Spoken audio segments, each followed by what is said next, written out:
Two NASA astronauts are suiting up to make history as the first two to fly aboard Boeing's Starliner spacecraft. We are tracking liftoff of this flight test at 10:34 and 14 seconds p.m. Eastern Time from Florida's Space Coast to the International Space Station. I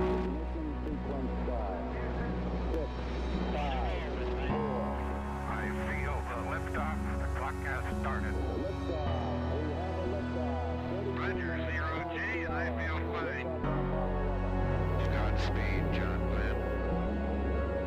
Houston, Tranquility Base here. The Eagle has landed. Rocket Tranquility, we copy you on the ground. New possibilities are opening up for scientific cooperation between countries. 2, 1, 0. Liftoff. Americans return to space as Discovery clears the tower. Discovery, go and throttle up. Discovery Roger, go for deploy. Thanks, June, and to everybody in the shuttle program. The crew is go for launch. Roger, nice to be in orbit. We have followed in their footsteps to get us where we are today.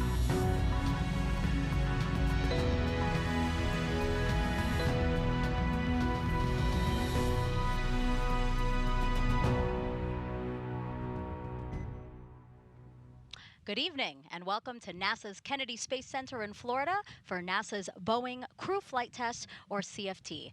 I'm NASA's Megan Cruz. And I'm Dee Russell with Boeing Communications. Also joining us today is NASA astronaut Nicole Mann. Great to have you here. Thank you, Megan, Dee. I'm so excited to be here, a part of this historic flight. Go Starliner. Yeah, all three of us are very excited, and we're excited that you can join us today to watch and follow along for the next few hours. Because again, today is only the 6th time NASA astronauts will launch on a new spacecraft designed for crew. And it will lift off on a United Launch Alliance Atlas V rocket, which ULA just finished fueling cryogenics a few minutes ago. Now, both Starliner and the rocket stand ready on Launch Pad 41. You're seeing a beautiful view there from one of our helicopters at nearby Cape Canaveral Space Force Station's Launch Pad 41. And the last time an Atlas-class rocket sent humans to space was 61 years ago for the final flight of NASA's Mercury program. Over the next 5 hours, we will walk you through the launch of today's flight test. NASA and Boeing want to certify Starliner for regular flights to the International Space Station as part of NASA's Commercial Crew program. Nicole, why is it so important to have a second commercial spacecraft that can ferry astronauts to and from the International Space Station? Megan, it's so important. What we need is dissimilar redundancy taking astronauts to the International Space Station. That allows us to not be reliant on just one company or one rocket. It provides that backup capability so we can continue to have that sustained presence on the International Space Station and do all the science and technology development that we need for future missions like Artemis to the moon. Yeah, it's such a great platform, and it's great that we get to utilize it in such a way by supporting the Commercial Crew program and what it's trying to do for the space station. Yeah, the partnership between government and commercial industry is the way of the future. Yeah. So obviously, everyone, Nicole knows a lot about the Commercial Crew program, the ISS, Starliner, and their two astronauts today, Commander Butch Wilmore and Sunny Williams, and that's why we asked her to be here with us. And for those who might not know, so Nicole was first assigned to this Boeing Crew Flight Test in August of 2018. Not only was she trained to fly it, but she was an integral part of its development, along with Butch and Sunny. However, she was later reassigned to NASA's Crew 5 mission, which launched in 2022. She became the first female commander of a NASA Commercial Crew program launch and the first Native American in space. And while on board the space station, she and the crew conducted hundreds of experiments and technology demonstrations. She also performed 2 spacewalks, totaling 14 hours. After 157 days in orbit, she and her crew splashed down safely off the coast of Tampa, Florida. And today, now, you are here to watch your friends make history, Nicole. It is really a special day. And, Yeah. you know, it's very important to me because it's a great example of how our teams work together. Boeing, NASA, all working together to create an amazing spacecraft that has this capability to launch. And it's really that team concept. Astronauts may move on and fly other missions and come back, but we're all one big team. Yeah, absolutely. Now, there's a lot to learn about this crew flight test. That's why we have an entire team here to show you and walk you through the before, after of this entire mission. So Just a few miles away at the United Launch Alliance's Advanced Spaceflight Operations Center are ULA's Dylan Rice and Boeing's Lauren Brennicky. Both will monitor Starliner and the rocket for us. Down the road from them at Hangar AE is NASA's Daryl Nail, who is monitoring the weather and NASA's oversight of launch operations. And back here at Kennedy, we have NASA's Antonio Jaramillo to speak with key players in this mission. Plus, we have a team in mission control at Johnson Space Center in Houston. NASA's Brandy Dean, Boeing's Jim May, and NASA's Rob Navius will monitor flight controllers as they guide Starliner on its way to the International Space Station. But for now, let's head back into the suit-up room. We got a live view at the top of the broadcast, but let's go back in there now because that is where all the action is happening. And right now we have a live view of pilot Sunny Williams there. She's sitting down, talking to some technicians that are in the room with her. Nicole, what we are waiting to see right now, obviously they are suited up in their intravehicular suits, but we are expecting to see a pressure check on their suits soon, right? Absolutely. So there's a huge team of folks from David Clark and NASA and Boeing that are all working together to make sure the astronauts' suits are perfect prior to launch. And so they will get suited in. You can actually see Butch there. He's in the recliner with a visor down. He's going through his first leak check. So it looks like maybe he's kicking back and relaxing, but actually those suits, when they're pressurized, it's more comfortable to be laying back. Otherwise, you have some really hard pressure points. And so he's going through that leak check now. They're testing the integrity of the suit prior to launch. Yeah, so they're blowing air into the suit to inflate it. That's why we see him inflated there, and that's why his visor's down, because we're making sure that it maintains the right pressure for any issues that they might have. The suit has to protect them. Absolutely. It is their life support system, really. And so should there be a problem in Starliner, they will close their visor. That suit can inflate, and it has the pressure and also the air supply to keep the astronauts safe in the event of emergency. And Dee, Nicole mentioned David Clark, so that's the company that worked with Boeing to design these suits we're looking at, right? Absolutely. So they worked closely with veteran astronaut Chris Ferguson to come up with the details. It is a lot lighter than the traditional NASA astronaut spacesuits. It's about 10 pounds lighter. It's very minimal. You could see on the left side, right under maybe their name, that's where the umbilical will go in, and that's where the air would go into. The chippas, which is a soft helmet. The new thing about this suit is the helmets are actually attached to the spacesuit. It's actually like a hoodie, and that's where the communication cord is connected to, so that they're able to talk to flight control during their mission. And then, of course, they have gloves, as most suits do, and these gloves are touchscreen sensitive, as we do have a screen on our capsule. And it looks like Butch is about to unzip his helmet there, so it seems like we've had a good leak check there. Speaking of Butch, again, Commander Butch Wilmore, NASA astronaut and retired U.S. Navy captain, was raised in Mount Juliet, Tennessee, married to Deanna Wilmore, and they have 2 daughters. As a naval pilot, Butch racked up more than 8,000 flight hours and 663 carrier landings, all in tactical jet aircraft. He completed 4 operational deployments, supporting missions like Operation Desert Storm. Before his selection to NASA, Wilmore was on exchange to the Air Force as a flight test instructor at the Air Force Test Pilot School at Edwards Air Force Base in California. Speaking of space, Butch is a veteran of 2 space flights as pilot on Space Shuttle Atlantis in 2009, and then in 2014 he served as flight engineer for Expedition 41 to the International Space Station. So far, Wilmore has spent 178 days in space and performed 4 spacewalks. This flight test will be his 3rd mission to the ISS. A great background of experience there, Nicole, to really be the commander of a flight test. Absolutely. All the experience of both Butch and Sunny as aviators, as naval aviators, and as test pilots, they've really been such a critical component to the development of Starliner as their experience, their decision making. And I love what Butch always says, you always ask the question why. And asking that question why and learning more about Starliner has helped grow this program into what's going to be a successful launch today. And Sunny Williams, CFT's pilot and a retired U.S. Navy captain. NASA selected her as an astronaut in 1998, just 2 years before Butch. This will also be Sunny's 3rd mission to space, making her the first woman on a test flight of an orbital spacecraft. Her first trip to the ISS launched in 2006. She served as a flight engineer for Expeditions 14-15. She then returned to the orbiting lab in 2012 and was commander of Expedition 33. Sunny has more than 50 hours of spacewalk time, the second most cumulative time by a female astronaut. So far, she has spent 322 days in space.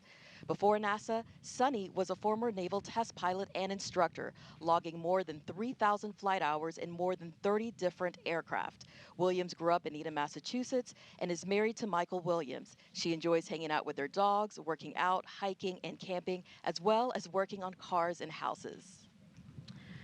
You were talking about how Butch is always asking why. Sunny has always said that that's actually something she really admires about him, because she fully trusts that he's going to get down to the bottom of everything and figure out why we're doing things and why it's the best way to go about things. Absolutely. Butch is always going to ask the tough questions. And if you have, one thing I remember training with Butch is if I had a question or I wasn't sure, he always pause, let's ask, let's find out why. He has that patience and that attention to detail to get down to the bottom of it.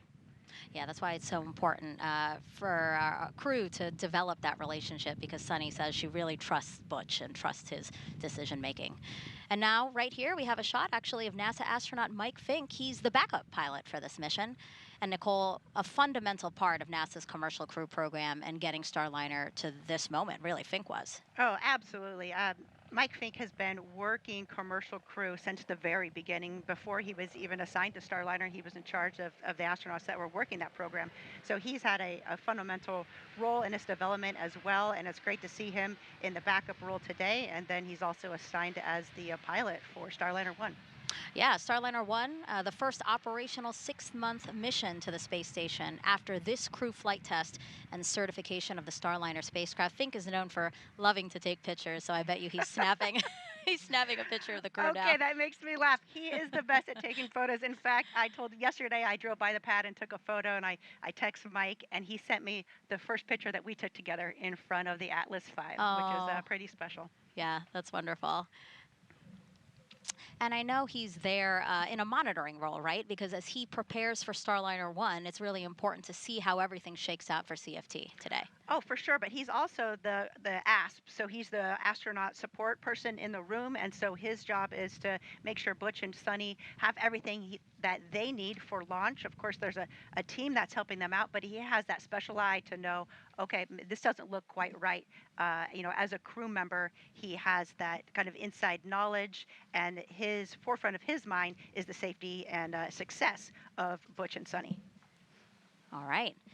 Now, if you have any questions about this mission over the next 5 hours, we invite you to send questions our way using the hashtag AskNASA. All you have to do is go to one of our platforms, Facebook, X, Twitter, Instagram, and again, use that hashtag AskNASA to send in your questions. We look forward to hearing from you and answering those questions live. Let's go now to United Launch Alliance's Advanced Spaceflight Operations Center, or ASOC, where ULA's Dylan Rice and Boeing's Lauren Brennicke are listening to all pre-flight operations right now. So guys, how's everything looking?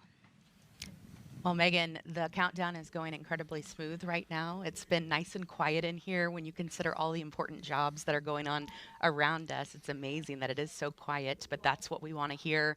Dylan and I are in a really unique spot here at ULA's Advanced Spaceflight Operations Center. We're able to look down over the control team, the launch control team down here, and if you see us right there in the middle of the room, that's us up in the window.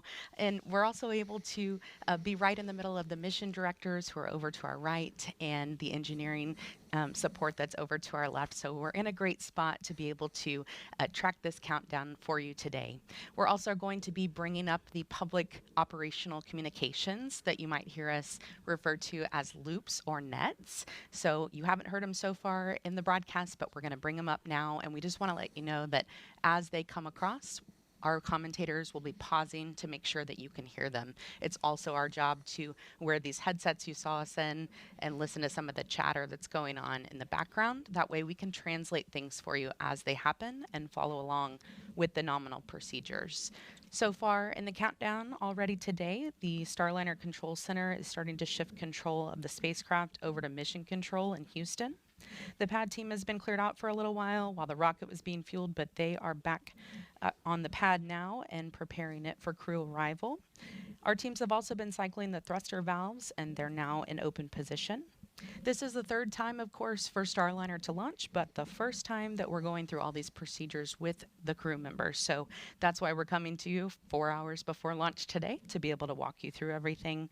But it is important to remember this is a test flight, so we are going to learn a lot, and it is our goal to make things more efficient for future crews. So Dylan, how are things progressing with the rocket? Well, Lauren, Atlas V and Centaur are fueled and ready. The rocket was rolled out to the pad this weekend where it was connected to the propellant storage farms, air conditioning, and other pad utilities. Our countdown started at 11:14 a.m. this morning. And we powered up the rocket, began all of our final checks of our avionics systems, and then started the final preps out at Launch Complex 41. All that work wrapped up around 3:30 p.m. We got into our cryogenic tanking hold at that point. And with the launch vehicle ready and the cryogenic hold completed at 4:34 p.m., we picked up cryogenic tanking. Cryogenic tanking takes about just under 2 hours to complete and went very smoothly today. The vehicle right now remains in stable topping and all pre-launch checks are basically complete. The readiness poll has been completed for pad entry, and the blue team is, as you said, arriving at the pad now. Today is the 100th launch of the safe and reliable Atlas V rocket. It's the third flight of the 172-foot tall N-22 configuration. This rocket is equipped with a dual-engine Centaur upper stage, which is a configuration that's uniquely capable to deliver the performance needed for that specially shaped trajectory that maximizes crew safety for Starliner. Rocket processing activities are sequenced to the T-clock. So right now we are at T-minus 4 minutes and holding. T-clock stands for terminal count clock. So what that indicates is that right now we're not performing any significant processing of the rocket. The L clock, which is what you see on the screen, or launch clock, is counting down from L minus 3 minutes, 3 hours 47 minutes down to T0 for our instantaneous launch opportunity at 10:34 and 14 seconds this evening. One thing I really love is that it's the Atlas's 100th launch, and it is the first crewed launch for CST 100. So that is our lucky number of the day. If you don't know, CST stands for Crew Space Transportation, and the 100 represents the 100 kilometers up. That is the space line, the difference between Earth and space. So, of course, you'll hear us refer to it as CST 100 some, but we do call it Starliner now. That is the fleet name. So let's get a check-in with NASA's Daryl Nail at Hangar A. Daryl? Thank you very much, Lauren and Dylan. And here at Hangar AE, the management for Commercial Crew Program is monitoring all the systems, including the weather. We just got a weather brief just about 20 minutes ago from the launch weather officer for the 45th Space Wing, Brian Benson, and it's looking pretty good. In fact, it's looking excellent for the local area here at the launch pad. You can see in this shot off in the distance some clouds off into the horizon. We may have some stray cumulus clouds that could form out there, but other than that, that is the only concern when we go into this launch tonight. The fact is that we've got winds that are onshore pushing the sea breeze storms, which are very normal this time of year here in Florida. They're pushing them well west of us. In fact, there's some storms firing up to the west, just west of Orlando, which is about an hour's drive of here. Thunderstorms are starting to form there. They have some lightning that is in the area. But all of that is not a concern, according to the launch weather officer. Now, there's two areas that we're looking at, and the first is the launch pad. You can see from this shot right here, the seas look great, the sky looks good, and overhead we're looking really fantastic. So let's put up the weather graphic and just give you the breakdown for the launch weather officer here in the area. You really can't get much better than that. 95% go. You know, they wouldn't want to put 100% because. I have you loud and clear on one. Roger that. Blue team has arrived at CAT level 12, performing white room toxic vapor and O2 checks. Roger. Okay, so there you heard the blue team is up at the 12th level. 3 hours, 45 minutes. And so we are 95% go, with the only concern, as I mentioned, cumulus cloud rule. Temperature 72 degrees. As far as the little bit of elevated risk for the ascent abort corridor. This is the area up the northeastern seaboard of the United States. There is a cold front that is leaving the area. It has created some cool water in that area, and the search and rescue teams are monitoring that. It's below 40 degrees Fahrenheit, but that's not something that's going to be able to stop the search and rescue teams for Det 3 from going in that water if, for some reason, the crew capsule aborts into those waters up the near the Canadian Maritime provinces. Go ahead, Slick. The CST 100 commanding transferred from BMCC to MCC CST. Roger. All right, with Butch Wilmore in his seat, getting ready to do his suit leak check, we'll toss it back to Megan at the host desk. Yeah, so right now we have Butch sitting there. His suit leak check is actually complete, as well as Sunny. So this is kind of some downtime that they have here, right, Nicole? Yeah, it sure is. There's a little bit of what we call slop put into the schedule so that if they needed to redo a leak check or something like that, they could. But they're running through kind of in their minds all the last things that checking the configuration of their suit and all their pockets. And I'm sure they're saving time for maybe a card game. Okay. And I do want to point out some pre-launch traditions because we here at NASA love to honor history and traditions here. So we want to show you one of those pre-launch traditions. This one is the addition of Butch and Sunny's mission patch to a wall inside of astronaut crew quarters. You can see Butch finding the perfect spot for where he wants it, right on top and in the middle. Right on top and in the middle. That's great. I love that you're laughing because this is very Butch-like, as I gather. Rightfully so, though. I mean, it's the first flight, so that's great. You can see all the other patches from the SpaceX launches down on the left and right sides there. Right, so your patch is there. Yes, on the right side, I think it's the third one down, Crew 5. Perfect. So now we see Sunny signing around the patch, and now Butch. This happened on April 26th, just a day after the crew arrived at Kennedy for launch. And just, again, a great opportunity to honor the history of these launches and also to continue with tradition. Absolutely. And you see there's plenty of room there for the follow-on mission patches. That's right. That's right. Lots more launches to go with NASA's Commercial Crew Program. And speaking of their mission patch, Butch and Sunny designed it together, and every detail has meaning. So the 7 stars in the background represent each astronaut who traveled to space as part of the Mercury program. The astronaut symbol at the bottom between Butch and Sunny's names represent all who will follow in their footsteps after this flight. The orange border is a nod to this being a test flight. Earth's blue marbling represents Sunny's love of the ocean. And of course, you have Starliner and the Atlas V rocket there in the middle, with the ISS above it signifying Starliner's first destination in space.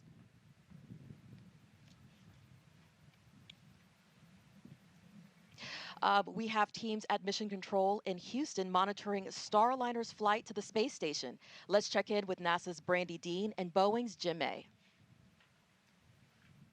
Thanks, Dee, and welcome to Mission Control in Houston. And I'm NASA's Brandy Dean. And I'm Jim May with Boeing. We're incredibly excited to be here today with the flight control team that will be seeing Starliner safely through its first ascent with crew members on board. The team's been training really hard for this, working through literally hundreds of simulations, and they're ready to get Starliner into space. Yeah, the team today is led by Flight Director Mike Lammers, with Flight Director Rick Hempling working alongside to assist him with keeping an eye on weather. And on Lammers' other side, we have Canadian Space Agency astronaut Joshua Kutrick acting as today's Capcom. He'll be speaking to Butch Wilmore and Sunny Williams on the team's behalf, and he has a special interest in this flight since Kutrick plans to be on board Starliner the next time it launches as a mission specialist on Starliner 1 crew. LC, this is Luke. This team's been on console since about 3:30 this afternoon, working closely with the teams in Florida. Just under 4 hours before launch, once everything was activated and ready for them, the Boeing Mission Control ground control team handed control over to these folks here, and they'll be the ones sending commands to Starliner from now on. That said, although they'll be busy, you won't hear too much from them as they move through the countdown with their colleagues in Florida. Some of the key calls they'll make include switching Starliner from ground power to battery power, and then with the crew's help, activating the launch abort system. 3 hours, 40 And of course, minutes. Mike Lammers will be speaking on behalf of his team when he gives his go or no-go to the launch conductor during the final poll 7 minutes before launch. At liftoff, they'll work hand in hand with the ULA team, who will be controlling the Atlas rocket lifting Starliner into orbit. For the first minute and a half of flight, we'll have Atlas and its solid rocket boosters providing the initial lift to get Starliner to orbit. And then later, the second stage Centaur engines finish the job of getting the spacecraft into orbit. They'll be done with their job about 12 minutes into Starliner's flight and then be jettisoned 3 minutes later. After that, Starliner will be on its own to make its journey to the International Space Station. So let's take a closer look at the details of what to expect during Starliner's ascent, coming up at 10:24 p.m. Eastern tonight.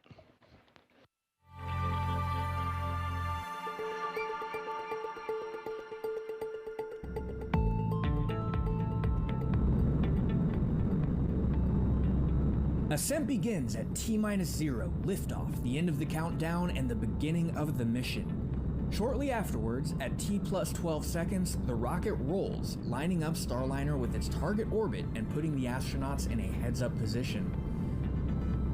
Then, around T+40 seconds, max Q starts. That's also known as max aerodynamic pressure.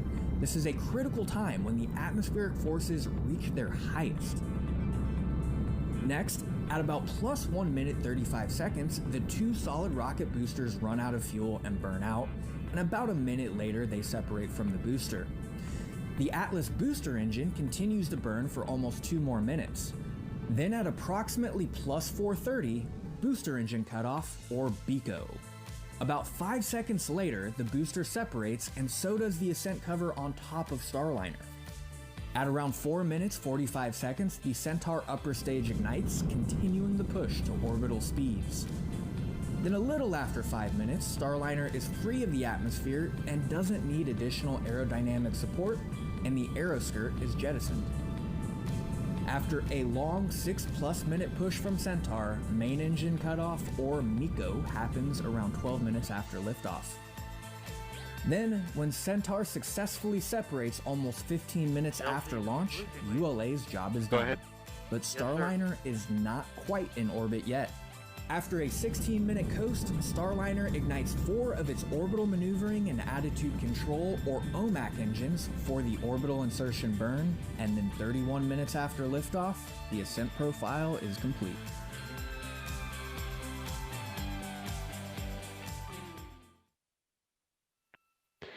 That was a look at the first 30 minutes of Starliner's mission, but of course that's just the beginning. If we launch on time tonight, Starliner is set to dock to the International Space Station at 12:46 a.m. Eastern on Wednesday.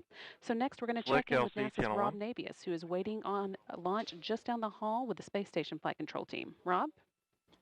Well, good evening from the International Space Station Flight Control Room here at the Johnson Space Center in Houston, where the Orbit 3 team of flight controllers is on duty at this hour, keeping tabs on the countdown, the progress of Starliner's preparedness for launch, and the countdown for the crew members on board the station to be awakened at about 2 a.m. Eastern Time Tuesday morning. Once the 7 station crew members are awake, they'll move right into preparations for the arrival of Butch Wilmore and Sonny Williams late Tuesday night. High on the list for the station crew after their wake-up call will be the stowing of equipment currently housed in the passageway between the forward end of the Harmony module and the hatchway through which the Starliner astronauts will float as they enter the station following docking. Tuesday afternoon, there'll be a pair of mission management meetings, first by Boeing management to assess Starliner systems following launch, and the initial series of OCCs. Those are the operational checkout capabilities the Starliner crew will conduct to ensure that the vehicle is ready for docking.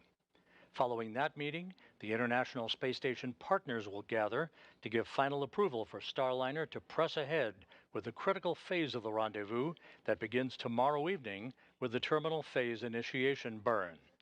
So it's a busy 24 hours that lies ahead. We'll be here every minute to keep you posted. And by the way, at the time of launch tonight, the International Space Station will be flying 260 miles over southern Belgium.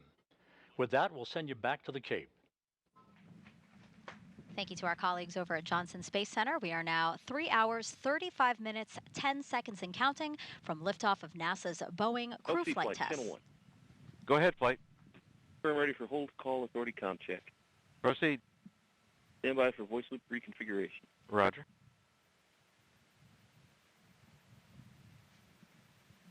Nicole, really quickly before they start, what is this poll? Or not poll, I'm sorry, check. Yes, they're doing all the 35 minutes. These are all the comm checks to make sure that the control rooms for the spacecraft, for Houston, as well as the rocket, are all in sync and have good communication.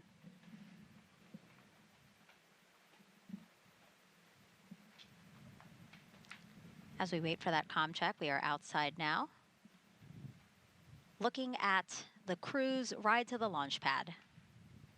Because LC, before, SMD on channel 1 for a comm check. I have you loud and clear on channel 1. I have you the same, LC. SMD out. all right, we're actually going to go back inside because the card game is happening. And Nicole, talk us through what's happening right now. Okay, so there in the middle of the screen, you see Joe Akaba. He's the chief of the astronaut office. Okay, flight, comm check on air to ground 1. I have you loud and clear on channel 1. Copy, I have you loud and clear on CST air to ground 1. This completes the whole call authority comm check. Roger.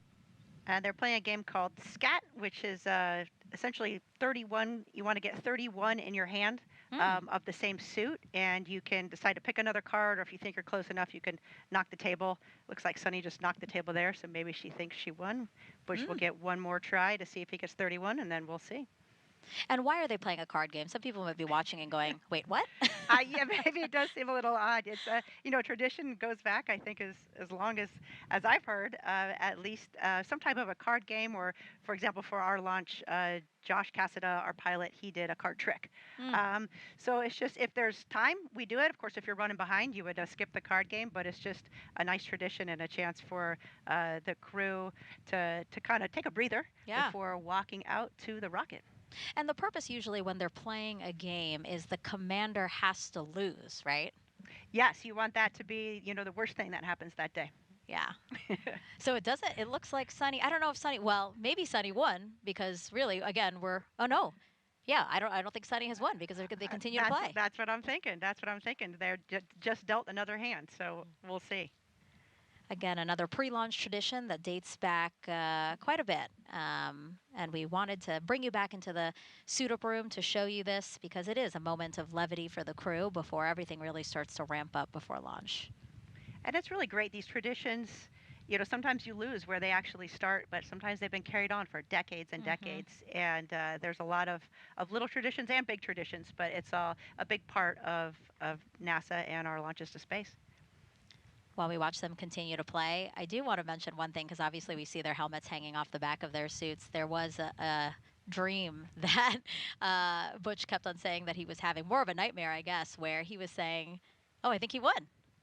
Well, looks like it. He won. Yes, thumbs up. That means go. Okay. That means go. We have some cheers from around the room. Sunny's happy to lose or happy to win. I don't know who won. I'm not sure. Maybe they changed the rules. They look happy either way. That's the most important part, right? Like everybody's smiling there. Back to that story. So Butch was having this recurring nightmare where it was launch day and he couldn't find his helmet. So I'm sure he loves the fact that this helmet is attached to his suit. Yep, that is good. I think you still need your chippa though, so the earpieces they still need, but that'll be in their helmet bag. Yeah. Thank you, LC. Minor comm issue with blue team, but it is resolved now. Roger. And so you just heard that call out. Basically, the blue team, just to set everybody's understanding of some of the loops that they'll be, or some of the announcements that they'll be hearing over communication loops, is the blue team is the pad that's out. The blue team is the team that is on the launch pad right now, prepping the pad for Sunny and Butch's arrival. We're watching them take some photos with some folks who are in the suit-up room there, and they're holding some roses, Nicole. Do we know anything about that? I'm not sure if they're for, support folks, or maybe they're for their family. When they walk out here of the astronaut quarantine facility, then their immediate family will be there waiting for them, and they'll get one last chance to chat with them before riding off in the Astrovan. Yeah. I do know that this particular crew has always said, really, this is a team effort to get to today, so I'm sure they are very appreciative. And yeah, those might be for folks they want to honor today. And as you mentioned, the Astrovan, Nicole, the Astrovan is going to be Butch and Sunny's ride to the launch pad. You're looking at it right now. It's parked right outside of the Neil Armstrong Operations and Checkout Building. Crew quarters is right inside of the ONC. NASA chose the company Airstream back in the 60s to create a crew quarantine vehicle for when astronauts returned from the moon. The picture you see there, President Nixon talking to the Apollo 11 astronauts inside said quarantine vehicle.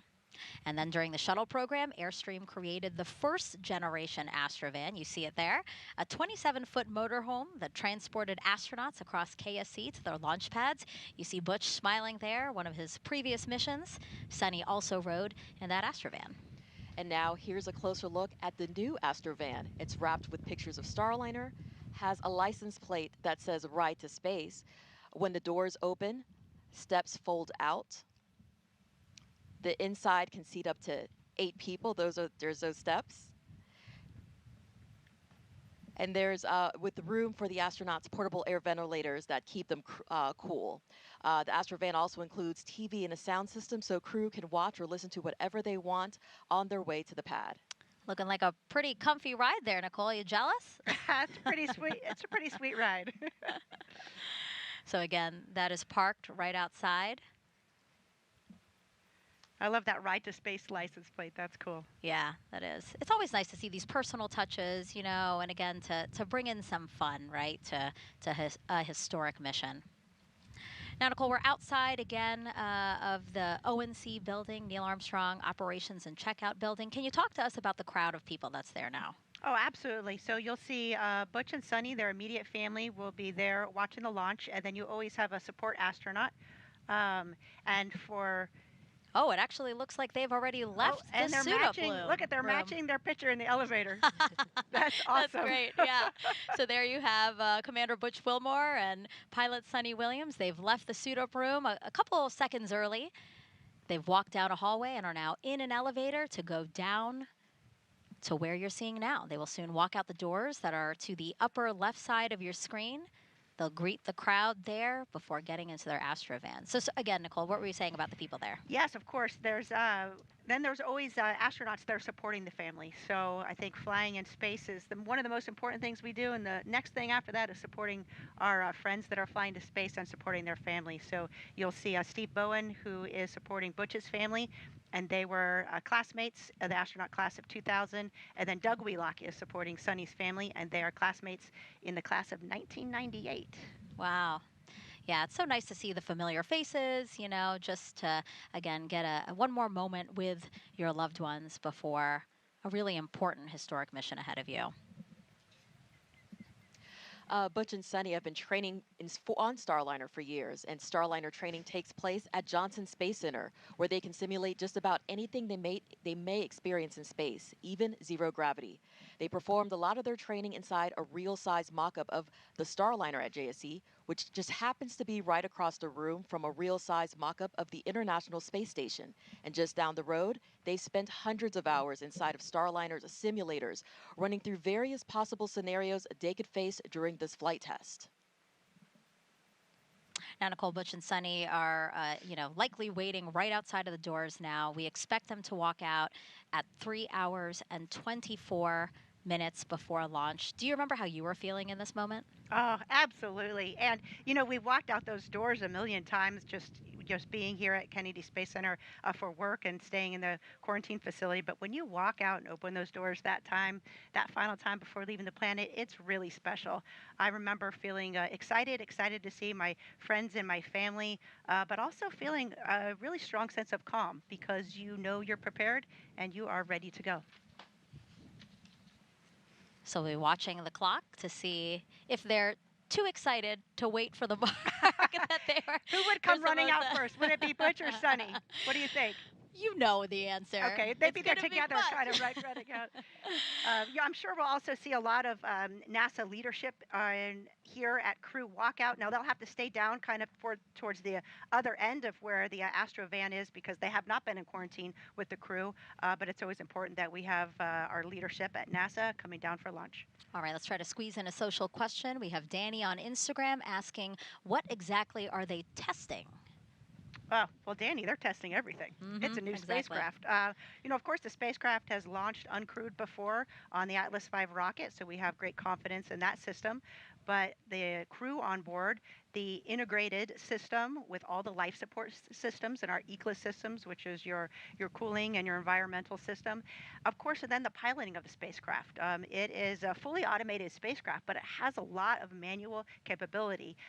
So Butch and Sunny will be flying manual test points, and it also has a fully backup capability as well. So they'll be testing all of those components of the spacecraft during this mission. And to set the stage for, again, the moment of Butch and Sunny walking out these doors. Again, the ONC building here at Kennedy Space Center. Inside was crew quarters, that same suit-up room that we have been watching them suit up in. NASA has used that very same suit-up room since Apollo 7 in 1968. That was the first manned mission of the Apollo program, so a lot of history there. And then those astronauts, as we said, for the missions subsequent to Apollo 7 have been walking out the doors, as you see now. Here they come, our CFT crew, taking their first steps outside for their historic flight test to the International Space Station. Commander Butch Wilmore and pilot Sunny Williams. LC Slick on channel 1. Go ahead, Slick. Hatch open, ops complete. Confined space checks are nominal. Roger. You can hear Butch there saying thank you for everyone for being there. He said, let's fly. They're now walking over to their respective areas, right? Again, we have family and friends here to see Butch and Sunny.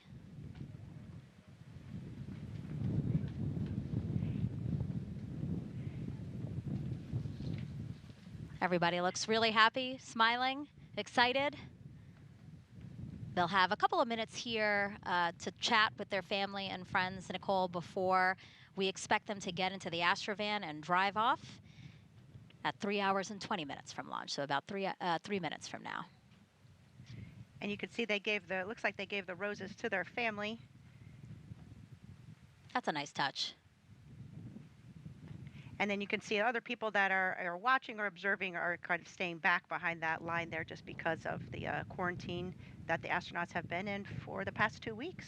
Yeah, there's sections, right? There's the first section of people who have been in quarantine. Second section might be extended family who couldn't do the quarantine. And then we have the media, of course, covering this historic launch. And this is a special moment. I mean, it looks like it's crowded there, but it's really a private moment that you're kind of have with your family to exchange some words and give some final words of encouragement for those that are staying back on the planet and for the person that's leaving the planet as well. Yeah, both Butch and Sunny have said, you know, they have included their family every step of the way of their mission. So really, they feel like their family is ready and excited and happy for them to embark on this journey. Absolutely, and your family is such a big part of this. Your immediate family, of course, your extended family, then your NASA family and your Boeing family. It's really everybody working together and supporting each other is the only way we can make these incredible things happen. Yeah, less than 2 minutes from them to drive off to their launch pads. I do want to point out who's going to be getting in the Astrovan with them. So we will have a driver. His name's actually Rodney Perry, and he said, I could not pass the opportunity up to drive astronauts to a launch pad. I don't blame him. Yeah, that's pretty cool.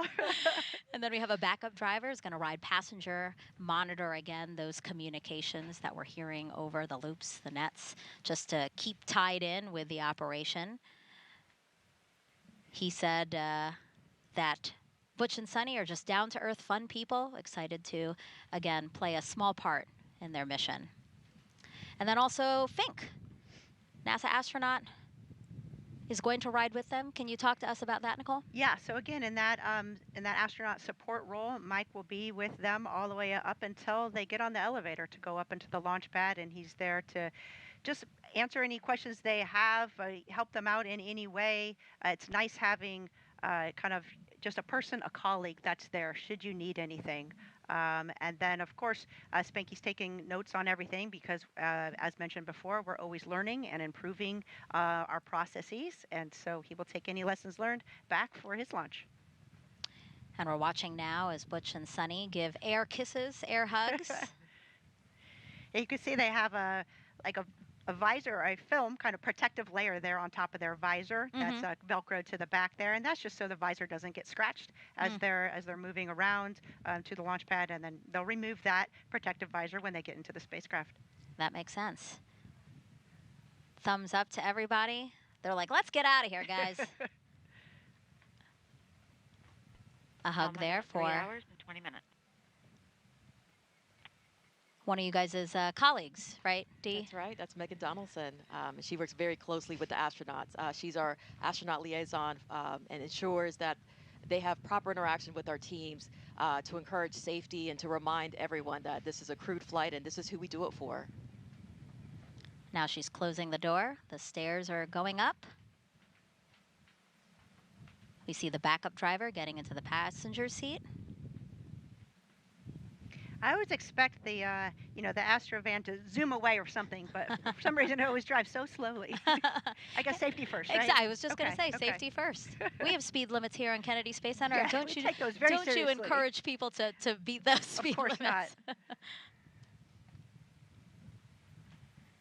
I'm sure everybody getting situated in there. The windows, they look opaque, but actually the astronauts can see out of them, right, Dee? That's right. So they'll be able to have views of the entire Kennedy Space Center as they ride to their pad. And what a beautiful time to be riding to the pad. We're about to see sunset here. Golden hour.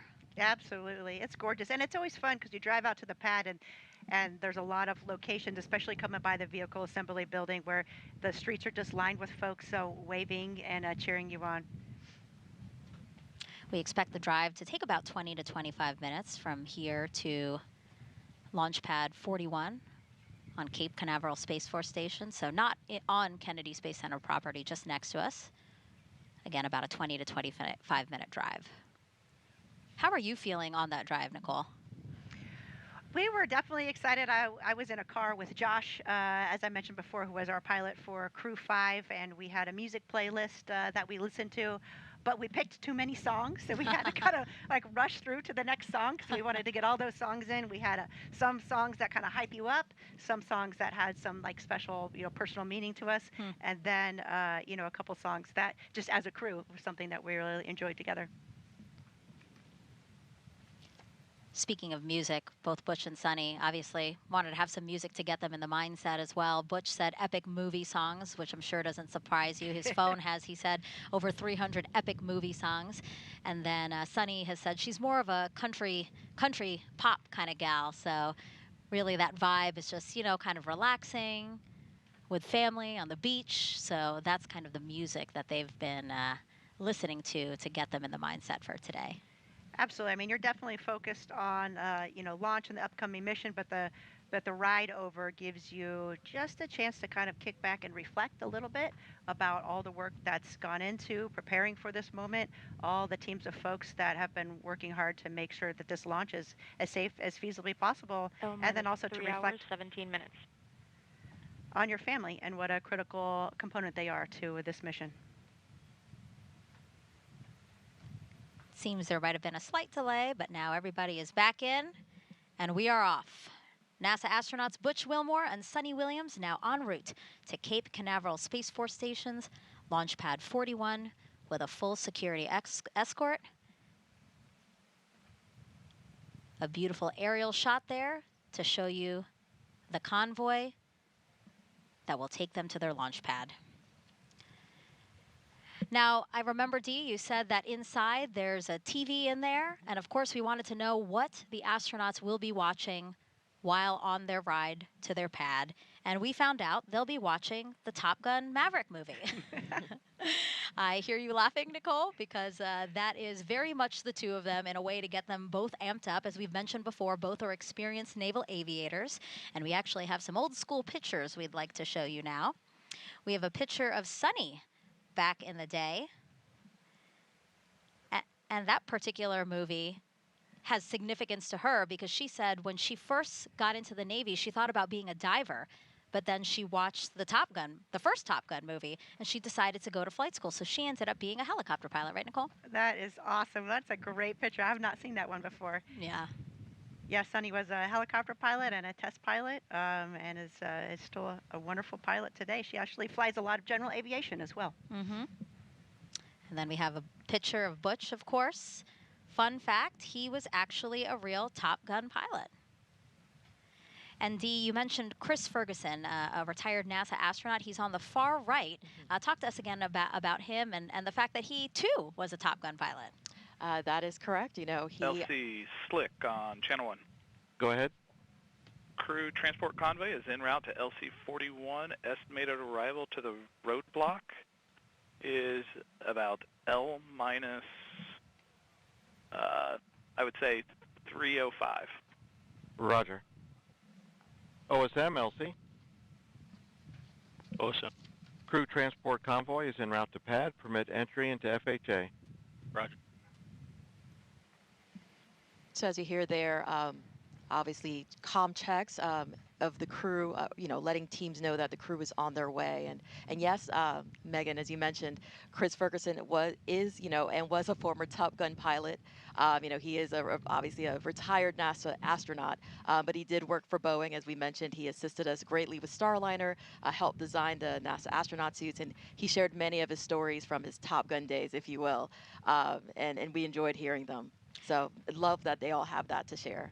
And as we watch the convoy make their way across Kennedy Space Center here, let's check back in with NASA's Brandy Dean and Boeing's Jim May, who are monitoring things at Mission Control in Houston.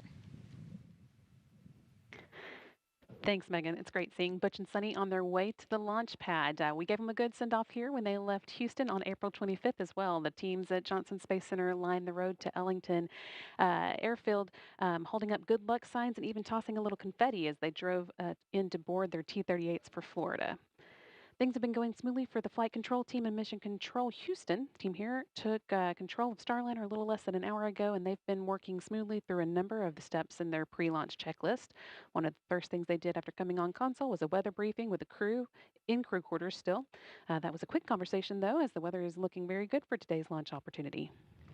The team here in Houston is continuing to work through their pre-launch checklist, although right now they're working in more of a monitor mode, keeping the spacecraft stable while Butch and Sunny head to the pad. Then the teams at Kennedy Space Center prepared a Starliner for their arrival. So once the crew gets strapped into their seats and the hatch is closed, things here will pick back up a little bit as we perform cabin leak checks, monitor Starliner's life support systems, hosting the crew for the first time to space. Yeah, and then in the last 20 minutes before launch, there are a few important actions they'll work through, switching Starliner to internal power and working with the crew to activate the launch abort system. This carefully choreographed pre-launch process has been practiced many times as a fully integrated team, and most recently just last week with all of us sitting here in the same seats as our final set of training to prepare for Butch and Sunny's mission today. And of course, all of this is aiming to get the crewed Starliner to the International Space Station for its crewed flight test. So let's check in again with the destination, the International Space Station. Rob Navius is with the Space Station Flight Control Team, standing by to give us an update. Rob? Thanks, Brandy. Well, Mission Control is buzzing tonight with the White Flight Control Room down the hall, poised to take over Starliner mission operations at liftoff of the Atlas V rocket. And in this room, the International Space Station Flight Control Room, we're ready to collaborate with our colleagues once Starliner moves into what are called integrated operations around 9:45 p.m. Central Time tomorrow night, about 3 hours prior to Starliner's scheduled docking. Once the new spacecraft is docked to the station's Harmony module, there'll be a period of about 2 hours to conduct leak checks on both sides of the Starliner Harmony docking interface before the hatches will swing open, allowing Butch Wilmore and Sunny Williams to enter the station, which has been home for both of them on previous missions. Wilmore and Williams will configure Starliner systems for docked operations, then will join the 7 Expedition 71 crew members for a typical safety briefing. That will be conducted by Station Commander Ali Kononenko of Roscosmos. The Starliner crew will transfer equipment to the station from their spacecraft and begin to settle in for their visit. Countdown clocks are ticking backward as we close in on the launch of this test flight. We're ready here in Houston, so let's go back to the Cape and our continuing coverage. Thank you.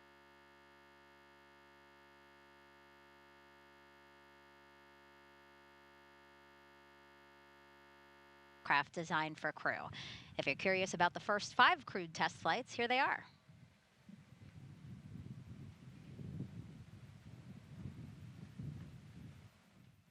The first was Mercury Redstone 3, launched May 5th, 1961 with Alan Shepard.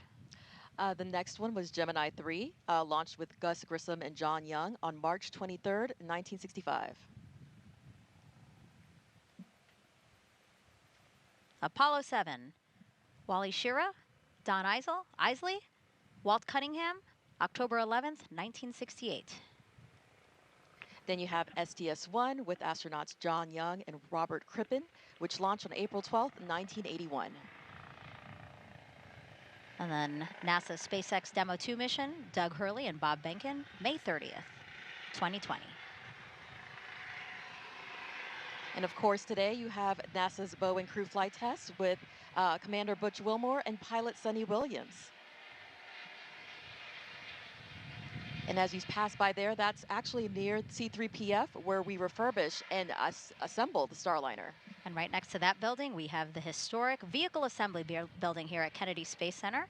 And we should, of course, acknowledge that what will be the 7th time NASA will fly crew on a new spacecraft off our planet, and that will be the Artemis II mission next year. NASA astronauts Reed Weissman, Victor Glover, Christina Cook, and Canadian Space Agency astronaut Jeremy Hansen will orbit the moon, and their Space Launch System rocket and Orion spacecraft will be assembled in that Vehicle Assembly Building. Let's check out what's already in work for NASA's return to the moon.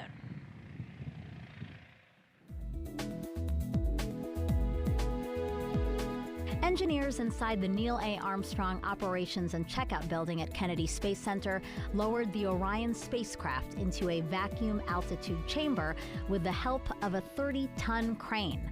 The chamber simulates deep space to test for any electromagnetic energy that could damage Orion as it travels away from Earth. Meanwhile, the Artemis II crew completed an underway recovery test at sea. This exercise mimics Orion landing and recovery procedures when the crew splashes down in the Pacific Ocean off the coast of California. Navy divers and boats approached a mock-up Orion capsule and helped the astronauts into helicopters, which then flew them to a nearby naval ship, just like they'll do during the mission. Back at Kennedy and high above Launch Pad 39B, this 360-degree video takes you for a ride inside one of the Artemis emergency egress baskets. In the event of an emergency at the launch pad, astronauts and workers use this quick exit to get to safety. That's a look at your Artemis Moon Minute. We're now 3 hours and 7 minutes away from launch. Let's check back in with Daryl Nail over at Hangar AE. Well, thank you very much, Dee. And as we follow the convoy to the pad here, you can see the shadows on the vehicles are getting long. That's because sunset is just about 30 minutes away, 8 p.m. Eastern Time. Sunset, and the conditions for weather are simply fantastic. It's 79 degrees outside, humidity about 70%, but we are very dry, very comfortable, and any storms that have been caused by sea breeze, convection over the center of the state are being kept away by some nice 12 to 14 knot winds, according to the launch weather officer, just keeping those storms at bay off in central Florida. So as the team goes out there, the crew's getting a beautiful sunset, a beautiful Florida sunset as they go out to their launch pad today. Also want to mention that the NASA operations manager has set the triage points based on the conditions that the weather has for today, specifically the winds, those 12 to 18 knot winds forecasted at T0. That dictates where they can put the triage should there be an emergency at the pad and they needed to get crews out of there. They want to make sure that both the emergency personnel and the astronauts are safe in case of any emergencies that happen. Now, you saw the helicopter flying right by, and this is a shot as they continue to drive out towards Space Launch Complex 41 here. And with that, we're going to send it back to Megan. All right, and as Butch and Sonny are almost at the launch pad, let's check back in with Lauren and Dylan as they monitor the countdown. Hey, Megan, as the crew has been making their way across Kennedy Space Center and over to the Cape Canaveral Air Force Station side, Space Force Station, I should say, the pad team's been inside working to prepare the inside of Starliner for the crew to arrive. We've been talking a little bit about the pad team. We've told you we also referred to them as the blue team. So if you hear us say blue team, that's who we're talking about. It's made up of 5 people from Boeing and 3 people from ULA. As the pad team is working up in the top of the crew access tower, one of the pad team members is also going to be making their way down to escort the crew up once they get there to the pad. You can see there on the left of your screen, that is what we call the white room. So we have 2 pad team members working away in the white room. And then on the back of that shot is, of course, the hatch that goes into Starliner. So that's where we will see Butch and Sunny making their way into here shortly. We're also about to see a pretty exciting moment. As soon as they arrive to the pad, they are going to be able to get a last-second look at their rocket. They will first pull over to the side of the rocket and be able to look up at it and see it in all of its glory before they take off this evening. And they've done this 3 times before. This will be their 3rd time. They've, of course, gone to space in the shuttle and as well as the Soyuz. So they know how to go through these motions, but it's a little bit different and a little bit special each time. We have heard Sunny and Butch talk a lot about this spacecraft and how much they love it for its agility. Butch, if you've heard him in some of the recent press conferences, has even joked a little bit about how he feels so lucky to be in this spacecraft and how nimble it is, because he says he could really do barrel rolls around the ISS if he wanted to. Go ahead. Of course. Yes, sir. Per step 150, 26 personnel, 26 entering FHA at this time. Roger. Of course, he would not be doing barrel rolls around the ISS, but he just likes to use that as an example of just how nimble this spacecraft is. Sunny also tells us that it is a test pilot's dream to be on this flight. She says she feels like she won the golden ticket. So it's pretty special for our teams to hear things like that. They have both been thoroughly involved with the development of Starliner, making changes along the way. They say that their fingerprints are really all over every procedure, every part of Starliner, even their spacesuits. They have been that involved in the makeup of everything. Of course, it is their goal to put Starliner through the ringer during this test flight and to prepare it for their friends who will take future rides on Starliner once we are certified and there are future missions on Starliner 1. So Dylan, the crews feel very confident with a ride to space on the Atlas, which has a 100% mission rate. They like to talk about that. Well, Lauren, the Atlas V Starliner configuration was designed with a commitment to safety. One of the most reliable rockets in the world, Atlas V, is today carrying an extra layer of safety for its specialized duty of launching astronauts. We call that the Emergency Detection System, or EDS for short, and it was developed by ULA engineers to enhance the protection of astronauts riding atop Atlas Slick V. on Channel 1. Go ahead. Ready for pad support personnel to perform OSE radio comm checks and proceed to ground level. Roger. And Lauren, as I was saying, that EDS system autonomously monitors the health of all of the launch vehicle systems during flight. If the EDS system detects an impending anomaly, it can trigger an abort faster than any human could possibly do. But the astronauts also have the capability to trigger a manual abort from inside the capsule. Along with that EDS system, we also have a dedicated ascent flight control team on console at our headquarters in Denver. During this, this is Slick. They're exiting the white room to grab the radio now. Okay, Roger, copy that. Yeah, during any human spaceflight mission, this team is monitoring the health and performance of the rocket during ascent to space. The engineers will provide a real-time status and collaborate directly with NASA's flight director and mission control in Houston. When you hear the call sign Atlas, that's our ascent lead, and he'll be providing real-time telemetry data from the rocket and provide continued situational awareness. So for now, the rocket remains ready. We're just waiting on the opening of today's launch window and our astronauts. All the activity out at the pad is actually up on that crew access tower right now. As you mentioned, there are 3 ULA team members on the blue team, and they're there to manage all aspects of the crew access tower systems. They performed the initial safety checks of the tower and the white room prior to the Boeing team's arrival at the pad. Once the crew is loaded, and convoy has arrived at the pad gate. Roger. LC, LSM. Go ahead. Crew transport vehicle has entered the pad. Roger. Crew is clear to proceed to level 12. Roger. Okay, we're hearing now that the crew has pulled into the pad fence line, as you can see, and they've been given clearance to go all the way up to level 12 on the CAT. All right, as Butch and Sunny make their way up to the rocket, and we are going to see a very historic moment here, we're going to pitch it back over to Megan and Dee and Nicole. Ladies. Thank you, Lauren and Dylan. Yeah, we just saw the Astrovan get onto the pad there. The rest of the security escort stayed behind, right, Nicole? Yes, they stay behind, and it's just the Astrovan that goes up there to the launch L-3 hours. Time markers again, L-3 hours to launch. As we see Butch and Sunny and NASA astronaut Mike Fink get out of the Astrovan. You can see Mike taking some photos there already, which is, he's always great at commemorating the moment. Yeah, I'm sure that he's very excited again to see his friends.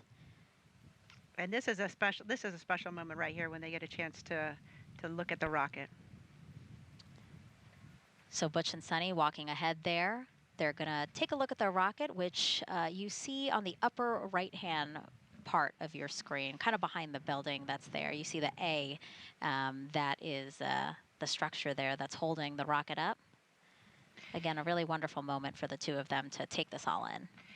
You know, and it's amazing. You do it, it feels like 100 times in training, and maybe there's a rocket there, maybe it's not. But the day you look up and you see your spacecraft on top of that rocket and you know you're about to climb on board, it feels very different.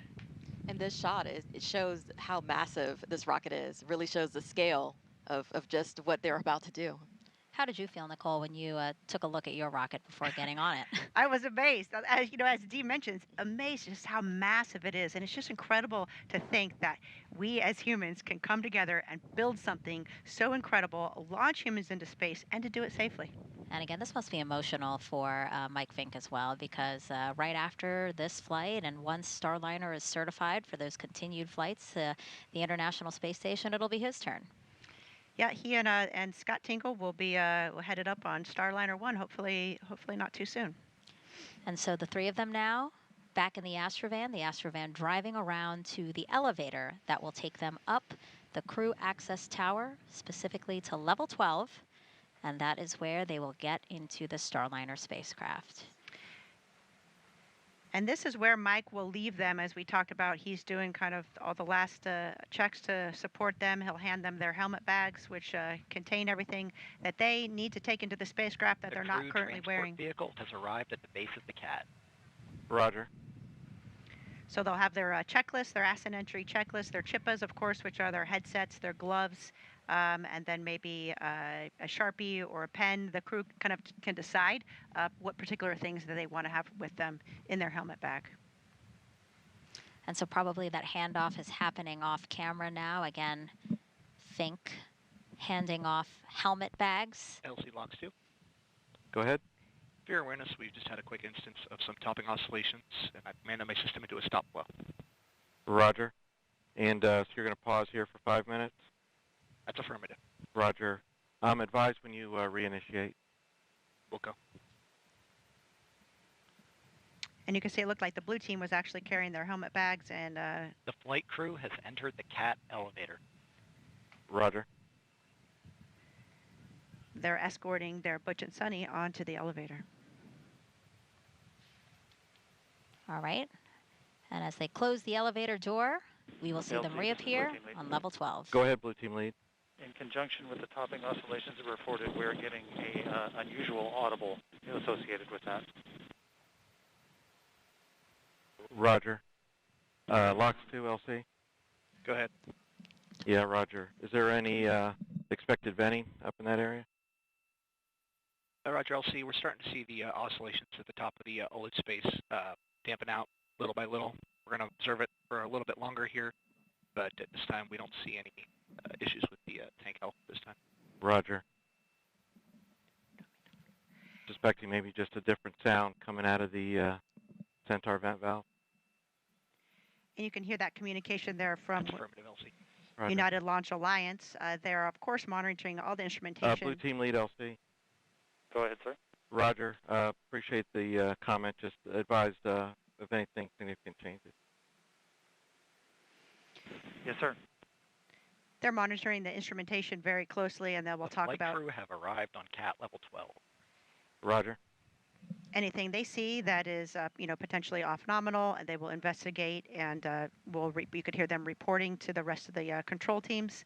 They will continue to monitor, and of course, if there are any issues, they will let us know. But at this point, it sounds like they're just looking at some instrumentation. Yeah, I believe they said something about a stop flow for maybe 5 minutes, and they'll monitor that and hopefully be resuming after those 5 minutes. And what we're seeing now is, again, pilot Sunny Williams now on level 12. So what's happening now is Butch is going to the bathroom. Very important. It's his final opportunity to go to the bathroom before launch, right, Nicole? Yeah, and believe it or not, that is at a very important moment. You want to take that time there.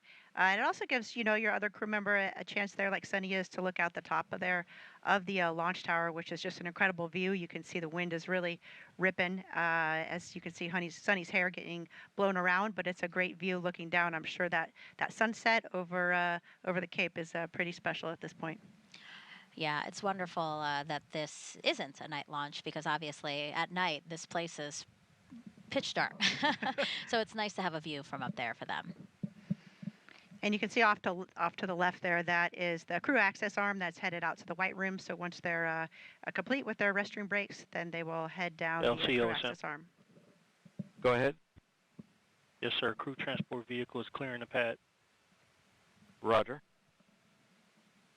And here they go. Butch and Sunny walking across the crew access arm to Starliner, their ride to space. So and now, OSM, proceed to south fallback. Roger. So now they're in the white room being greeted by some of the pad team members. That's going to help them ingress into the Starliner capsule. But before they do that, you can see Butch has a Sharpie in his hand, and he is actually signing a mission patch that they have put in the white room. It may seem like we do a lot of signing and a lot of patches, but it's important, the traditions, and not only for the crew, but for all the team that supports. So you can see all the Boeing folks there in the white room, and Sunny and Butch have worked with these folks for many, many years, and they are going to do all the final checks and get them in the spacecraft. Really, Sunny and Butch put their lives and making sure that they're ready to go in their hands. So you can see them gathering there for some words prior to getting in the spacecraft. I love seeing this moment. Again, another opportunity for them to get together, possibly a prayer. We know that Butch is a man of faith. Discussing the room here, we're almost at the end of our 5-minute timer for restarting flow with the oscillations. Recommendation from IFS is to resume flow and then immediately initiate a rechill process once we have regained our topic state. Roger. I concur. Proceed. You can see it looks like the Butch there is taking the patches from the crew that are helping them get suited up there in the white room, and he'll fly those patches to space and then return them to the crew members when he returns safely. And simultaneously also happening, you'll see the pad team members with different bags, and that's basically them making sure that Butch and Sunny have everything they need before they get into the Starliner spacecraft. Yes, you can't check too much, so you will double and triple check, and you'll have your buddy check you out as well. You want to make sure that you have everything situated just perfectly. You can see Butch there, he's hooking up the comm cord from his Chippa to his spacesuit. And what we'll see is Butch going through the ingress process first, and then Sunny will observe from the outside here, and then it'll be her turn to go inside. Yes, and there's a lot. You can see that the Boeing folks have suits on, have hairnets on, have gloves on, have masks on. The white room is a clean room. It's environmentally controlled. We want to make sure that the environment inside the spacecraft has the proper humidity, that there's no contamination, and it's very important that there's no dust, hairs, rocks, anything, any type of FOD that could get into the spacecraft or into the hatch. So it's important that we keep this room clean and pristine. Right, so after they help him get his gear situated here, as you said, some FOD checks, foreign object debris, things that shouldn't be on them, going to space with them. So to make sure they take them off. So you see that white pad on the floor there, Nicole? That's like a tacky mat is what they call it. Yeah, the little sticky mat, and so if there's any debris on your shoes or your boots as you go in, that will get removed and stay on the sticky mat. You can see that they're helping Butch put on his wrists. He's got a wrist mirror as well as a wrist light that they helped put on. He also has a watch, and he has a cover that's on his watch. You can see that wrist mirror there on his right forearm. And what do they need a light and a mirror on their forehead? Why do they need those things? Well, really, that mirror. Remember, we saw how during that leak check how Butch lowered his helmet and then zipped his helmet all the way around. So you can't by yourself see where. Confirm that that helmet is fully zipped unless you have a mirror or your buddy can look at it and see it for you. So it's really for safety of flight, and if you needed to, of course, when you're strapped in, you may have limited visibility. Of course, if you're pressurized or something, that's even exacerbated. So that mirror allows you to gain more views of the spacecraft and to check that your helmet is properly zipped prior to pressurizing. And now we are inside the Starliner spacecraft. And as Butch gets settled into his seat, let's toss it over to Lauren and Dylan inside with the launch team to walk us through what else will happen before Sunny gets in. Go ahead. This time, flow's been reinitiated and a rechill has been issued. Roger. Megan, thank you. We are taking a new view now. This is Blue from team lead, LC. This is from one of the 4 different views we have inside Starliner from our Mustang camera system. And this shot here, of course, is up close on our commander, Butch Wilmore, as he gets settled into the seat here. This is the commander's seat, so he, you saw him there sort of crawl across some of the other seats to slide all the way over. Part of the reason why he goes in first is because he is the farthest to crawl across there. So 2 different pad team members helping to get him settled in. He will sort of do a little bit of a shimmy to get perfectly into the seat and comfortable as they start to strap him up, and you can see them working across his belt there, as well as some of the straps on his legs. We're also seeing Sunny walk down back toward the white room now. LCOSM. Go ahead. Yes, sir. Per step 160.24. Personnel have exited FHA roadblock. Roger. All right, and back inside Starliner. Again, we have these 2 pad team members who are helping Butch get settled in here. They won't start with Sunny until Butch gets completely in. These seats that they're in, actually, Butch and Sunny made some recommendations when they started the process of getting fitted into them. They wanted to add a little bit of extra padding to their back. So that's just one of the ways that they've been involved in making changes along the way. And they say that, you know, every little change that they make, they want their friends, the other astronauts who will fly Starliner in the future, to look back and thank them for making, you know, this the most comfortable and pleasant ride to space for them. Now, right in front of Butch there is the Starliner console. It is a display with a mix of screens and switches and knobs. It also has 2 hand controllers, so he'll have one down to his right as well as a one on his left. And that console has really been simplified from Blue team lead, LC on 1. Go ahead, sir. Yeah, Roger. Just for your essay, we are executing another center locks rechill. Yes, sir. We did notice that. I apologize for being off net briefly. I had to do a crew assist. The audible that I had reported earlier concerning the chattering sound is greatly diminished, but it is still present. Roger. As I was saying, the console there has really been simplified for maximum efficiency from some of the previous spacecraft that they've both been on. The shuttle had thousands of switches and indicators, but Starliner has about 85. And Butch and Sunny have told us that they really like to be able to get their hands on those switches and the hand controllers. Of course, they're both test pilots at heart, and aviation is in their blood, and so they like to be able to get their hands on it. They will be doing some manual flying about 1 hour after they are in a safe orbit, so about an hour and a half after launch. Not too far from now, they will be grabbing those hand controllers and flying Starliner. Of course, it was built to be completely autonomous, and future missions we don't expect them to ever need to take their hands onto the console, but this is a test flight, and so we are going to test out all of the capabilities of Starliner.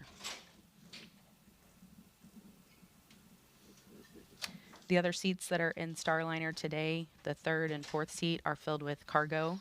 The fifth seat has a flat plate on it.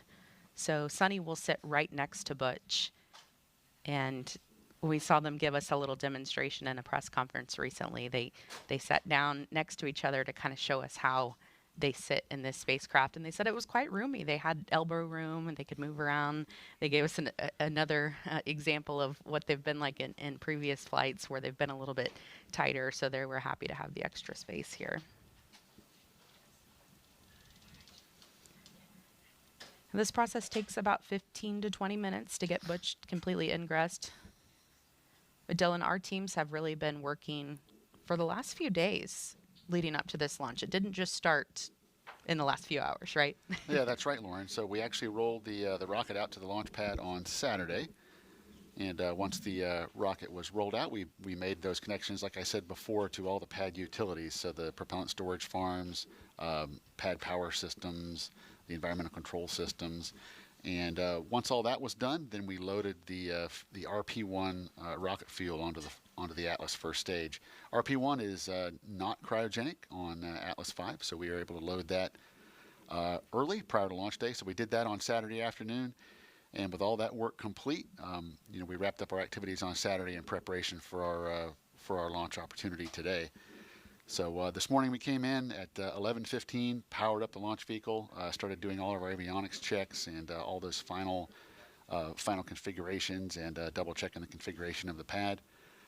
With all that complete, we went ahead and loaded all the cryogenic propellants on board Atlas and Centaur. And we are seeing Sunny make a phone call right now. I think we might be able to actually see who's on the other end of that call. LCSYS on one. Go ahead, SYS. Step 170, L1 balloon cycle task is complete. Roger.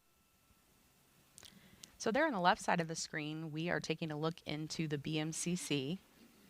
And there's a bit of a surprise happening right now. Sunny is making her phone call to a man named Bill Barr. He is a Boeing employee working there in the Boeing Mission Control Center. And he is the responsible engineer for the ECLSS system, which stands for Environmental Control and Life Support System. Now, obviously, that's a very important system for flights with human on board.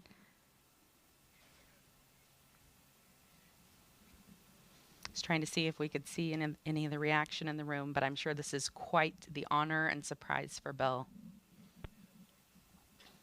Bill is a lifetime career Boeing employee. He started with one of Boeing's heritage companies, McDonnell Douglas, in the Skylab program.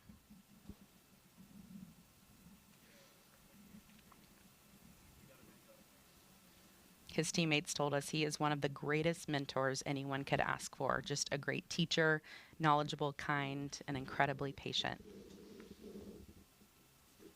Couldn't hear anything better from your teammates. Editor 1 is on listen to. And we're going to start hearing some comm checks here as Butch gets connected.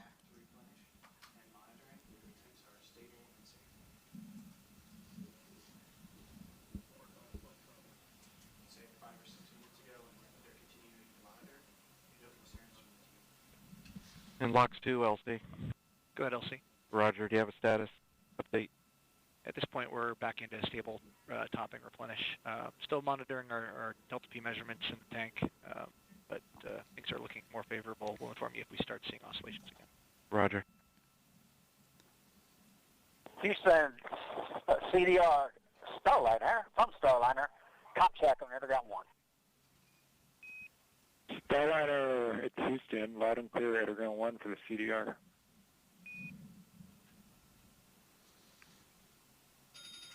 All right, good comms check there. Those comms are connected through the umbilical on his torso. And we Houston, mentioned that when Starliner, they we're were ready in the to suit up. power Suit Fan Bravo. Starliner, Houston, Air Ground 1, we copy, ready for Bravo on the Eclipse control tower panel. You can take suitfanbravo.on. Suit Fan Bravo's coming on. All right, so you just heard that call there. They are turning the suit fan on. And it looks like they're actually a little bit ahead of schedule here. This is something we were expecting to happen in about 7 minutes. So running pretty efficient today, and they will be, doing their best to see how quickly they can get this done, because of course we'll have 4 or more astronauts on future missions.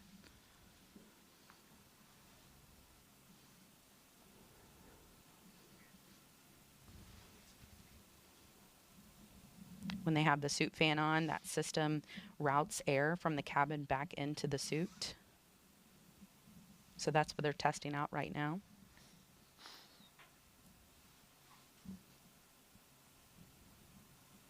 You can see Butch has some paper procedures in his lap. He will use paper procedures until they get up into orbit. And then once they get up there, they will have tablets they pull out with the rest of their procedures. They also have procedures strategically placed in a few other positions. They have a knee board with procedures, as well as they have a pretty cool arm strap that sort of looks like what a quarterback for a pro football team would wear, if you've ever seen that. It has a laminated flap on it, and they can put procedures in there so they can just look down at their arm.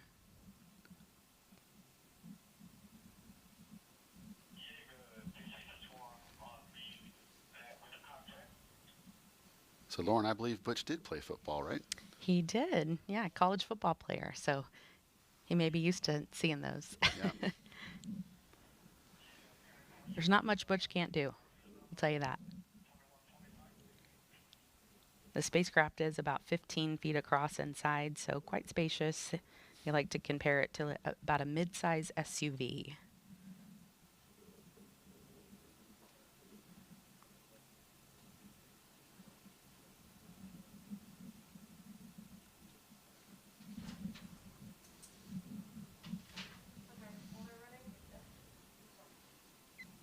One of the tests that will be happening once they get up to the space station is called the Safe Haven test, and it's one of our flight test objectives. And they will actually pull in a couple of the astronauts who are already on the space station into Starliner with them, and go through some procedures to be able to prove that Starliner could actually provide them sort of a lifeboat if they ever needed it, if there was a problem on the ISS. So we'll get a chance to see probably about 4 astronauts in there during that time.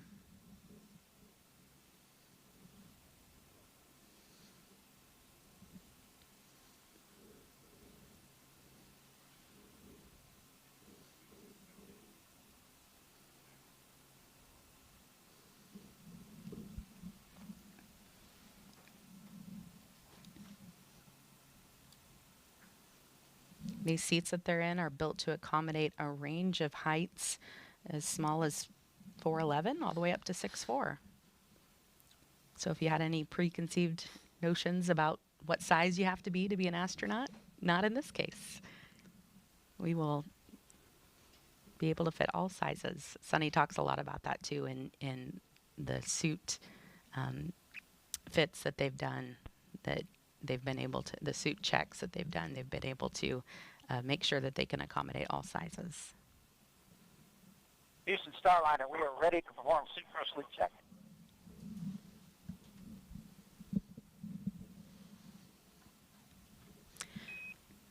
Starliner, Houston, we copy, ready for suit cross leak check. CDR, we're ready. All right, so that call there for the suit gross leak check, that is to check for any leaks in Butch's spacesuit. Now, the word gross is used in this situation to mean any significant or easily detectable leak that could compromise the integrity of the suit. It sounds a little funny, but it is a word that we're very used to in spaceflight. They'll be able to tell pretty quickly if there was a leak in the spacesuit. Once they inflate it, those pad team members will push on their arms and make sure that there's no air coming out.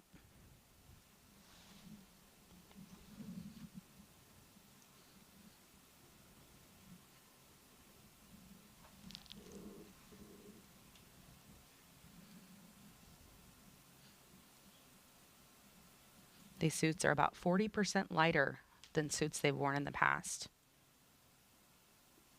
And Dylan, I've even tried on their gloves, and you would be amazed at how much you could move around in them, what all you can do in them. Of course, the fingertips you can use the tablets with, but I was really surprised at just how flexible they were.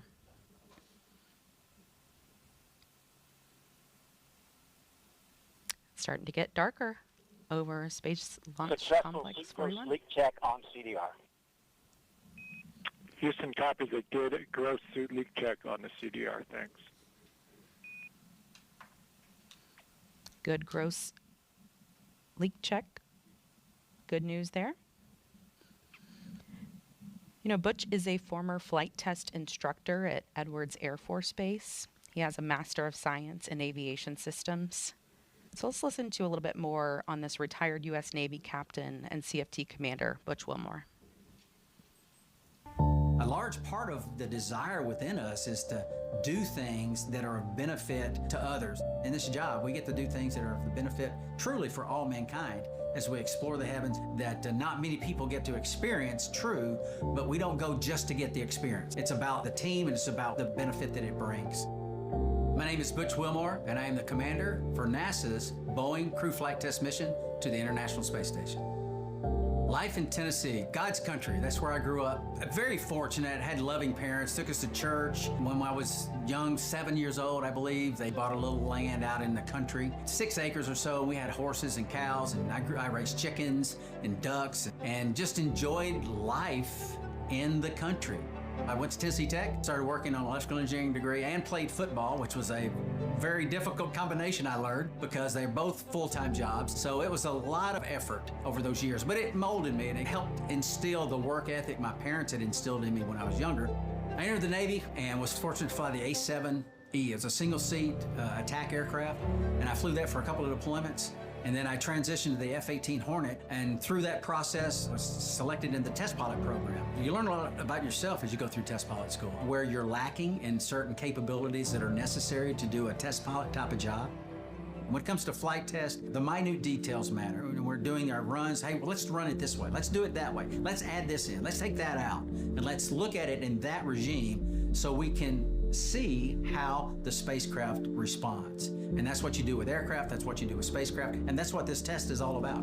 This crew flight test is a series of these various tests to ensure that the operational requirements and the design meets those requirements. And I think everybody that does flight tests would agree.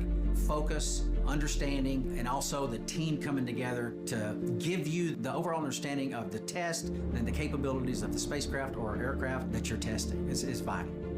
Sitting in this seat over here in the Starliner Sim and doing the things we've done and learning about the spacecraft, developing a lot of the capabilities of the spacecraft, it's very humbling when you see and you interact with some of these professionals, and our human spaceflight and our nation has a debt of gratitude to them. Every single training evolution we have is brand new. We're the first to do it. Whether it is checking the survival equipment in the pool with a mock-up of the spacecraft and how you egress, get out of the spacecraft, whether it's the side hatch or the upper hatch, while the seas are rough and all those type of things. There's a thought of how things should be, but then there's the reality of how things need to be. And that's what this test is all, everything we do is test. It's been a process over years that is such a benefit in all aspects of the capabilities of this spacecraft. And we're excited to be a part of it. We are excited to be a part of it as well. As they are starting to finish up with Butch, one of the things that was really important to him was to take the name tags of every single one of the pad team members up to space with them. Now, this is a tradition that dates back to shuttle, but typically they would take just 2 name tags, the 2 folks that are working with them there in the spacecraft, but something he really wanted to do was take the name tags of all of them. So pretty special honor for those folks in the pad team. Now, Dylan, what's been going on with ULA as we've been focused here on the crew? There's a lot going on in the background.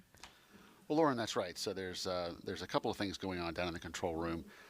As there has been some conversation on the net that folks would have heard, the propulsion team is actually active, kind of maintaining the propellant levels in the cryogenic propellant tanks, and that'll continue right up until we enter the terminal count.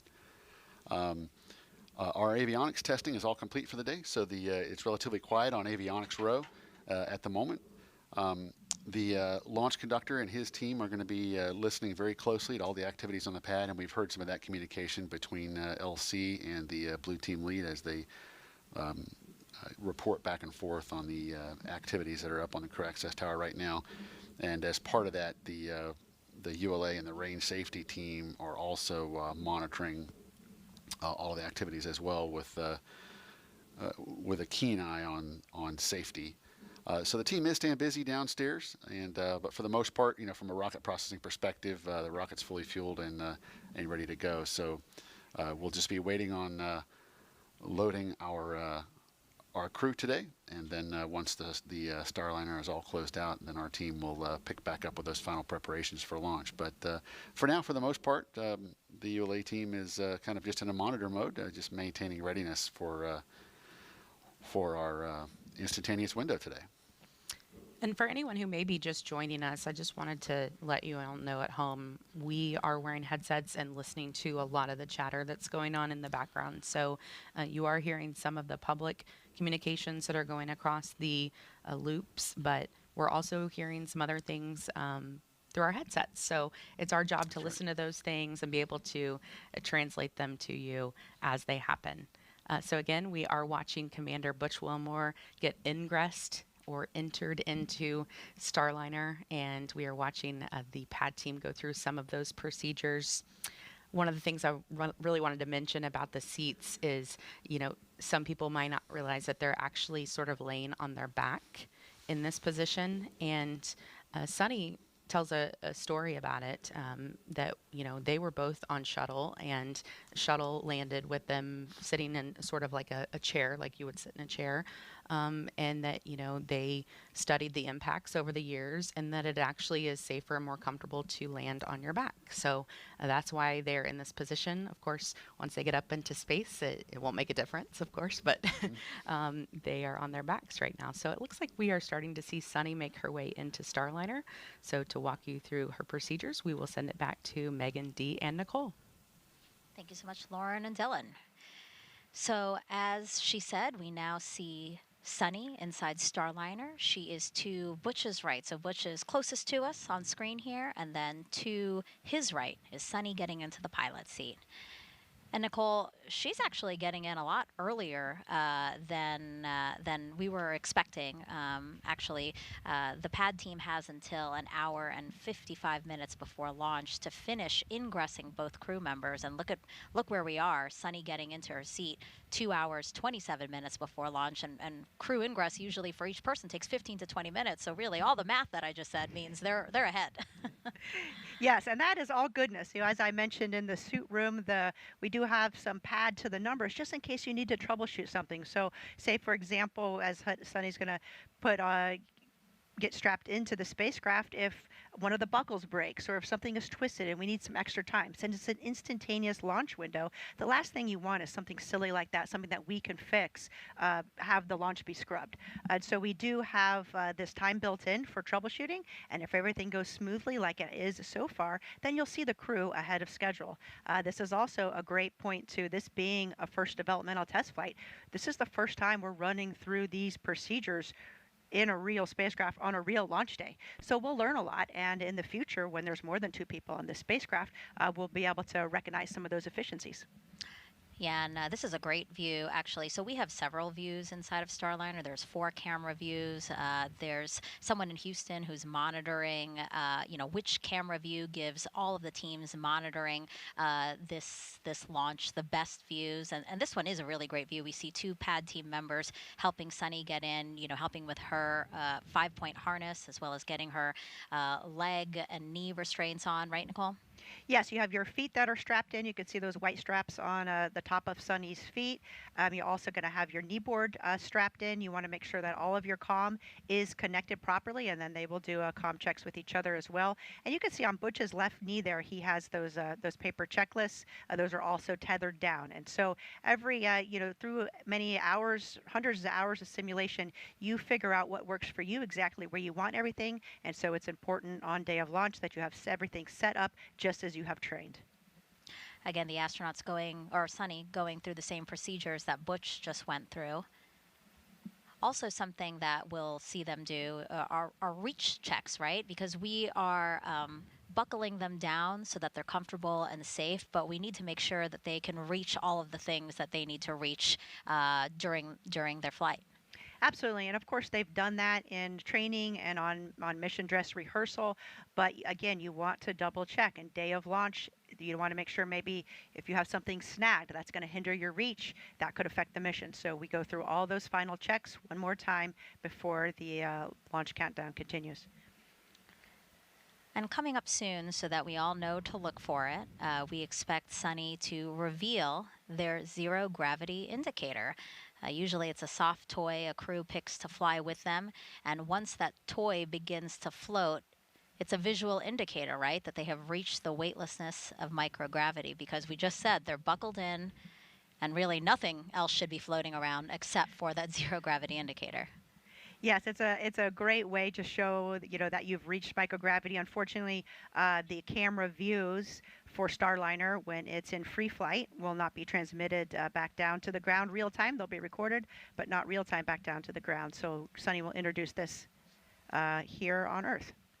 And what we're showing you now is a kind of toothed whale, and that's a male narwhal.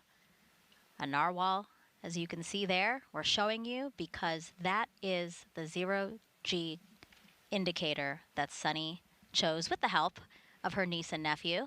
Sunny wanted to choose an indicator that raised awareness for how space and ocean research go together. Obviously, we've been talking about how Sunny's really passionate about the ocean. So, and again, after all, space and the ocean really do go together because space gives us a very unique vantage point of our oceans. So this particular narwhal toy that you saw Sunny holding in that picture coincidentally was named Calypso, which happens to be the name of today's Starliner spacecraft, which Sunny named in 2019. And she named it Calypso to pay homage to the explorer Jacques Cousteau. He sailed his ship named Calypso all over the world to teach people about the ocean. You see Mr. Cousteau right there. Now, Sunny believes Starliner will do the same for space, again, teaching people about space. And remember, Sunny wasn't supposed to fly on the spacecraft. She was initially assigned as the commander of Starliner 1, the first post-certification mission, as we've been mentioning, but she was later reassigned to CFT and feels it's an honor to fly on the spacecraft she named. So really, the stars all aligned for her to be on this flight test today. She did. I think that's very special. I remember we were there all for the OFT landing when Butch revealed, or when Sunny revealed the name Calypso. Yep, back in 2019. So look out for that zero gravity indicator. She had it in one of the bags that they're putting onto her. And so at some point when she's settled into her seat there, she will take it out, and then one of the pad team members will tether that indicator somewhere to the spacecraft again so we can see it free floating when they reach microgravity. And they have quite a few bags and satchels that are on their legs. Their right thigh pocket is a blue pocket, and then there they'll have any type of anything they need to get to in flight. So any medication or maybe a tissue or pens and pencils. And then they have a gray bag that's on their right shin pocket that has their emergency equipment, some food, emergency water, a whistle, a signaling mirror. And then on their left shin pocket, they'll have some personal items and their glasses if they need them, as well as a dosimeter. And I want to go back to something you mentioned. You were mentioning the camera views inside of Starliner. So yes, we do have several camera views inside Starliner, and we will have those views all the way until launch. So we will get to keep our eyes on the crew all the way down to T0.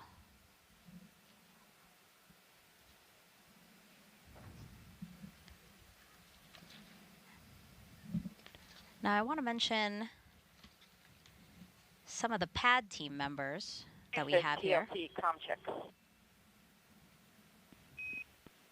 Starliner Houston, we have you loud and clear, radar ground 1 for the PLT. Got you loud and clear as well. So comm checks again between Sunny and Houston. It's part of the ingressing process, right? They get into the Starliner spacecraft, they get buckled in, then they do these comm checks with Houston, they do comm checks with each other, and then they do suit leak checks, and then the pad team will make sure that everything that's not supposed to fly to space is out of Starliner before they close the hatch and get ready for liftoff. Absolutely. They'll do one last check with the crew, and the crew is also, their displays are on, and so they're able to see the telemetry on the displays and check their systems, which I know, Butch was personally very excited about, and I agree with him. Seeing the actual data on the actual spacecraft is quite different than what you see in the simulator. Hopefully it matches very, very closely, and I'm sure that it does, but on launch day, it's real data. And so it's always interesting, something you want to take the time to walk through all of your subsystems. Yeah, the last time Sunny and Butch were in Starliner was a little over a week ago. They were doing another rehearsal for today. And when asked how it felt, Sunny said it felt like they're where they're meant to be. It felt like coming home. And Butch is the one who said he can't wait to get in there and see real data and telemetry. So I'm sure he's excited but also focused. Absolutely. I remember thinking at this moment when I launched, it felt so much like a training evolution. And I think that's a testament to how well the teams do in preparing for launch. We run through and rehearse everything, and that's a very comforting feeling because you have a lot on your mind and you want everything to go smoothly. Throughout the broadcast, we've been hearing about each of their backgrounds. Both are test pilots, and both have said that that background in particular has really helped them with this mission. Butch said our backgrounds are why we're here. And again, Sunny giving a lot of credit to Butch, saying he's always asking why, and it's really been helpful, especially in a test flight. Especially in a developmental test flight, there is so much to learn, and everybody is working together. But when you have that integrated spacecraft, how those systems come together, especially during an anomaly, is something that takes a lot of trial and learning as you go through that process. And so both of their backgrounds as test pilots have been absolutely instrumental in the development of Starliner. So coming up next, the suit gross leak checks on Sunny. Nicole, we know that we might have some new viewers that might not have seen Butch's ingressing and his suit leak checks. So let's talk again about what that is and how that's accomplished. It's basically the same suit leak checks we saw, or essentially the same suit leak checks we saw in the suit up room, right? Yes, it's the same, except for you're plugged into the actual spacecraft. Right. So you have the cabin fans providing that air, but you close your visor, zip the visor, and then increase the pressure of your suit. And we're really checking to make sure there's no leaks. So if you didn't get that zipper all the way zipped, or if there was, some hair caught in there or a tether caught, that would fail your leak check, or if you had another problem somewhere else in the suit. So that's our final check prior to the astronauts launching, that the suits are in good order. Again, the suits are there to protect them in the case of an anomaly. It will provide pressure and breathing air to keep the astronauts safe should there be a problem on board the spacecraft. Look at that beautiful shot on the left side of your screen there of a Starliner atop. TLC is ready to perform gross leak check.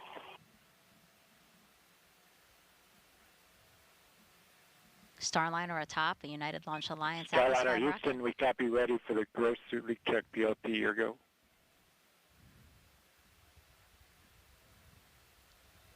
Okay, you can see Sunny, she's closing her visor there, and she'll zip it closed, and then she has a little knob to increase the pressure of her suit, just a few psi, and then she'll pause to wait and make sure that her suit maintains good pressure before unzipping her visor and proceeding with the ingress. And this is the first time we're seeing these suits in action. So, Nicole, did you have any input in how, I know that Sunny and Butch, did you have any input in how these suits were designed? Early on we worked a lot with David Clark and the suits. The design was pretty much set, but there were some modifications as the suits were built. We need to make sure that they fit each of the crew members and in a pressurized environment. And so there were some adjustments that David Clark went back and made on the suits to make sure that we had still the ability to reach everything when the suit was pressurized, and also some work on the zipper. As you can see, the zipper is a critical component there at the helmet. You need to make sure that it's zipped, so we need to be able to visually confirm that it's zipped, be able to hold on to a tether that's on the zipper, and that the zipper is strong enough, and then we have a proper technique for zipping that helmet. Yeah, I remember Sunny saying that one of the modifications was putting a T-bar onto the end of that zipper just so that they really had a good grip on it as they made sure that it was completely closed. Absolutely, and even though you have pretty good dexterity in the gloves, it's still difficult to hold on to a little tether, so the T-bar helps quite a bit.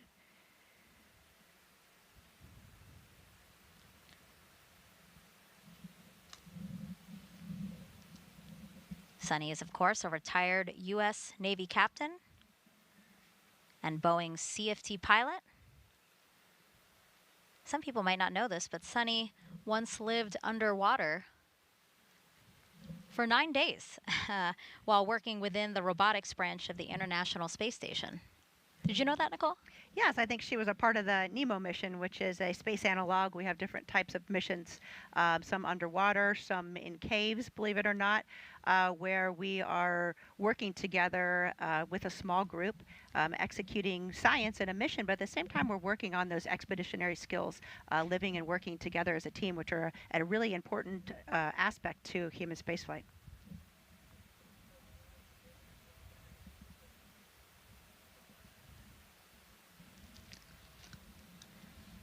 Check of the clock, 2 hours, 13 minutes and counting until liftoff of NASA's Boeing Crew Flight Test. Again, just want to spend another moment to call attention to the left side of the screen here and just that beautiful shot that we have of Starliner and Atlas V. Thank you for bringing it up full screen because it is really a great shot. Nicole just turned around. It's directly behind us here at the host desk. Just to take this moment in. It's absolutely beautiful. Sunset happening just about 20 minutes ago here on Florida's Space Coast. I mentioned this before, that things right now are looking good. The pad team had until 1 hour and 55 minutes to ingress the crew. All right, there we go.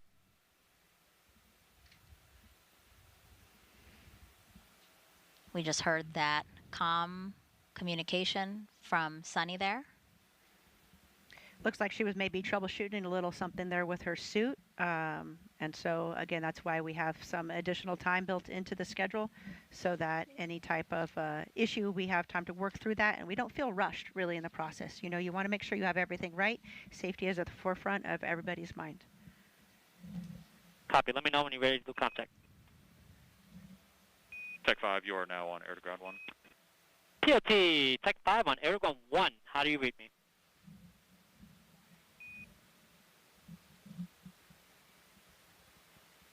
Okay, I do not hear you. Do you hear me? Contact.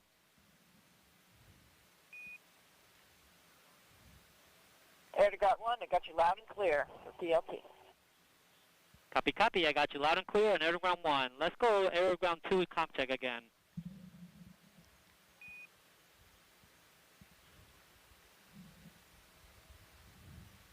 Tech 5.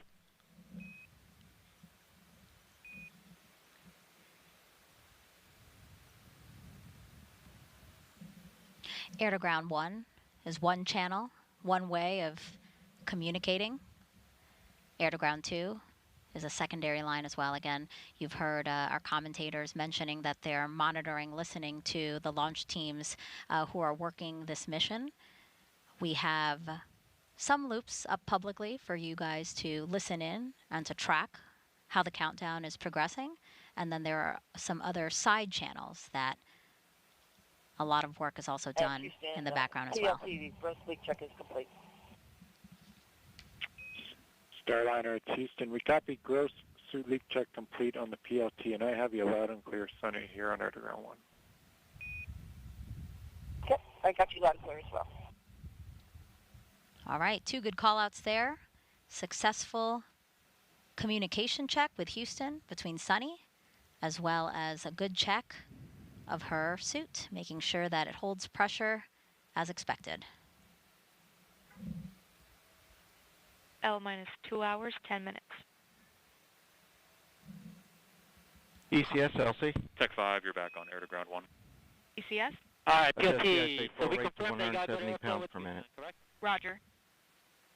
PLT, you can open your visor now.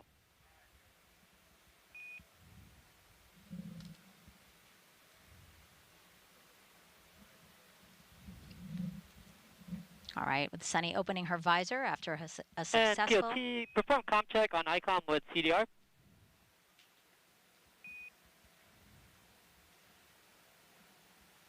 That's a command to do a communication check between Sunny and Butch. And while they do that, why don't we hear more about Sunny's journey to this moment right now? Exploration is curiosity. It's asking the question why. It's taking that next step. Every time we do something for the first time, we're expanding our knowledge.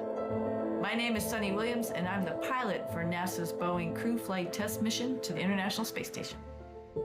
I feel really lucky to have grown up in a small town outside of Boston, Needham, Massachusetts. It was a great town because we were able to ride our bikes everywhere we went. My brother, sister, and I, we were all swimmers, and it was just a great childhood.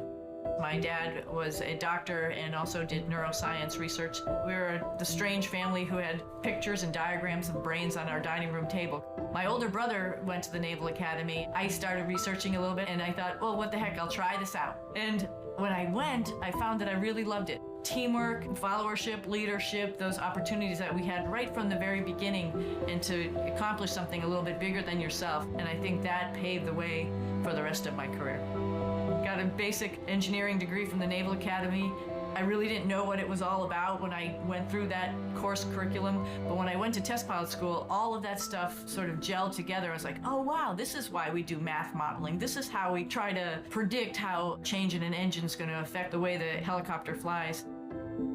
Time on the International Space Station is priceless. People always ask, do you get bored, or, is it terrible being up there for a long period of time? And for me, I loved every minute. There was always something to do. You wake up, you look at your timeline like, wow, I gotta do this experiment today, I gotta get ready for a spacewalk. Every day was different, and just life on the space station becomes routine, which is sort of crazy to think about it. At one point in time on my first mission, I was like, I don't even remember really what it's like to walk. I've been flying around for so long, I don't even know what it's like to sit down.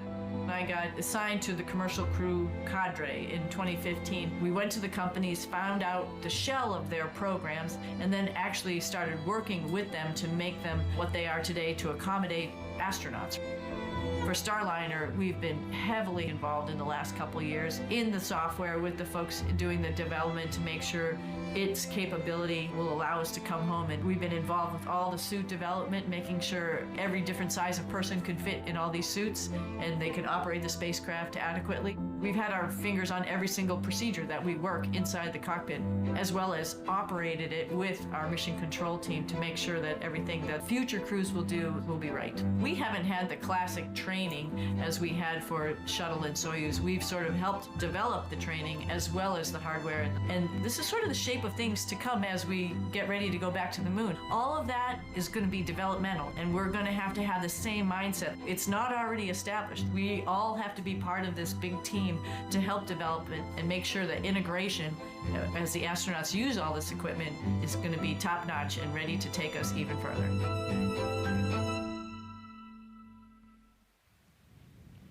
2 hours, 6 minutes and counting until liftoff of CFT.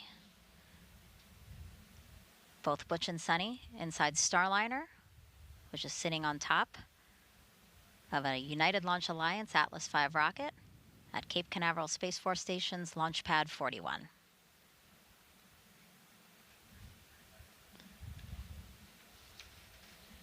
As you can see, we still have a pad team member in there. Looks like they're still helping either Sunny with something or, again, just readying the spacecraft for launch.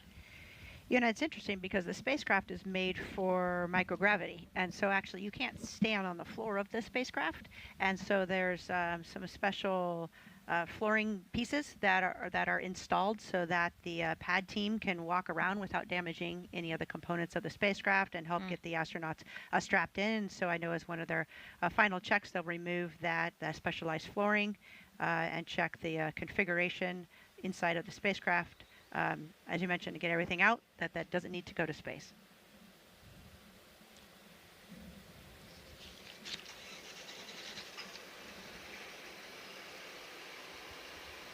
Oh, there it is.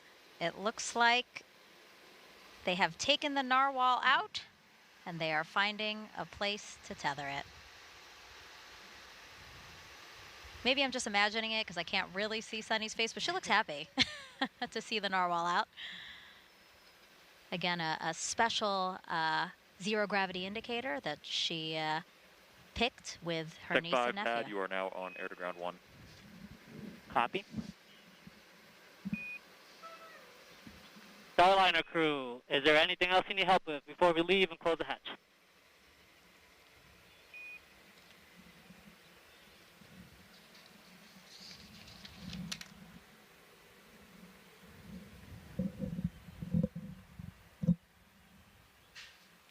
Waiting to hear if Butch and Sunny say anything over the loops.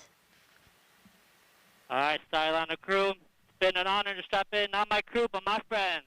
Have a safe flight. See you up there. I love that. Sounds like strap-in, everything went well. And you weren't imagining, I did see a smile on Sunny's face, and I could see Norval tethered there in the middle. And again, I love that comm check again to say they're friends. Dee, you've been saying this throughout the broadcast, really, but Butch and Sunny have been working so closely with everyone who is needed to make this mission possible that they kind of all just feel like family. Absolutely. You know, we've been working with them for years. They've been a part of, just as Nicole mentioned, all of the processes, all of the training, making sure that the spacecraft works as it is supposed to. And of course, now they're both on this flight test where they're going to do this mission and confirm that. So, you know, we have gotten very, very close with them. And this is an exciting moment for us to see this. And looking forward to seeing them lift off and begin this mission. You know, it's interesting because you think of, you know, Butch and Sunny, of course, are the astronauts on top of the rocket right now and the ones going to space, but they really do represent, you know, that huge family of NASA and Boeing and everybody that's worked so hard to get to this point. Go ahead, AC. Okay, evaluating the SRV, we're most likely getting above the call cycles of this valve. We still have 2+ hours to go, so most likely exceeding the fall value.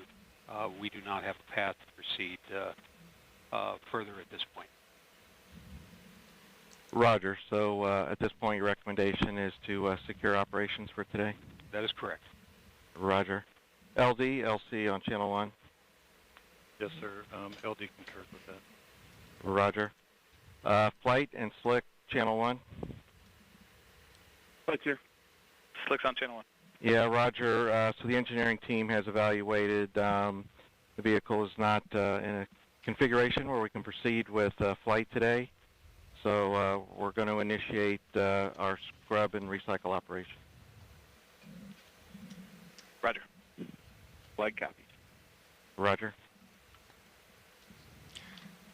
And if you're just joining us, I'll look at the clock Well, here. personnel, this is LC on channel 1. Let's turn to page 187, scrub crew egress operations.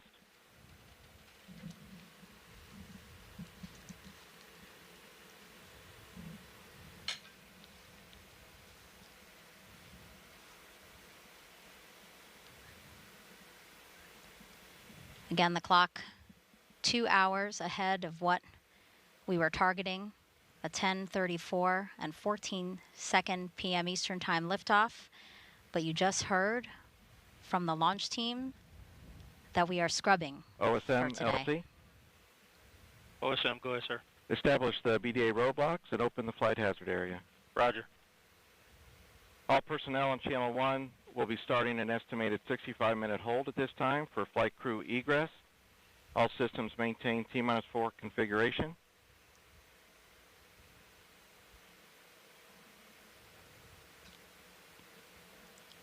As we hear some communication between team members, let's get it over to ULA's Dylan Rice to walk us through what we know so far and what we can expect moving forward today. Thanks, Megan. So the team has had some observations on an oxygen relief valve on our Centaur second stage, and the team is just not comfortable with the signatures that they're seeing, the response out of that valve, and so out of an abundance of caution, we are not going to continue with our launch operations today. And as you heard, the Chief Launch Conductor Doug Lebo call the team there and have the team prepare for scrub operations and to prep for removal of the crew from Starliner. So next steps, the team is going to be maintaining the configuration of the rocket, and we'll begin the process of egressing the crew. And once the crew is egressed and the blue team is safely left the pad, at that point we'll begin detanking the rocket and securing for the evening so that teams can continue to review data and troubleshoot the signature noted with the valve on board Centaur. Of Channel course, 1. disappointing. Go ahead, sir. Sunny, yes, sir. said So you may have heard on Channel 1 we're standing down for today. So start and initiate getting the vehicle in configuration to egress the crew. Roger, Wilco. So I was saying, Sunny even said, nothing special about this date on the calendar. We will go when we're ready. Not today, but we'll try this again.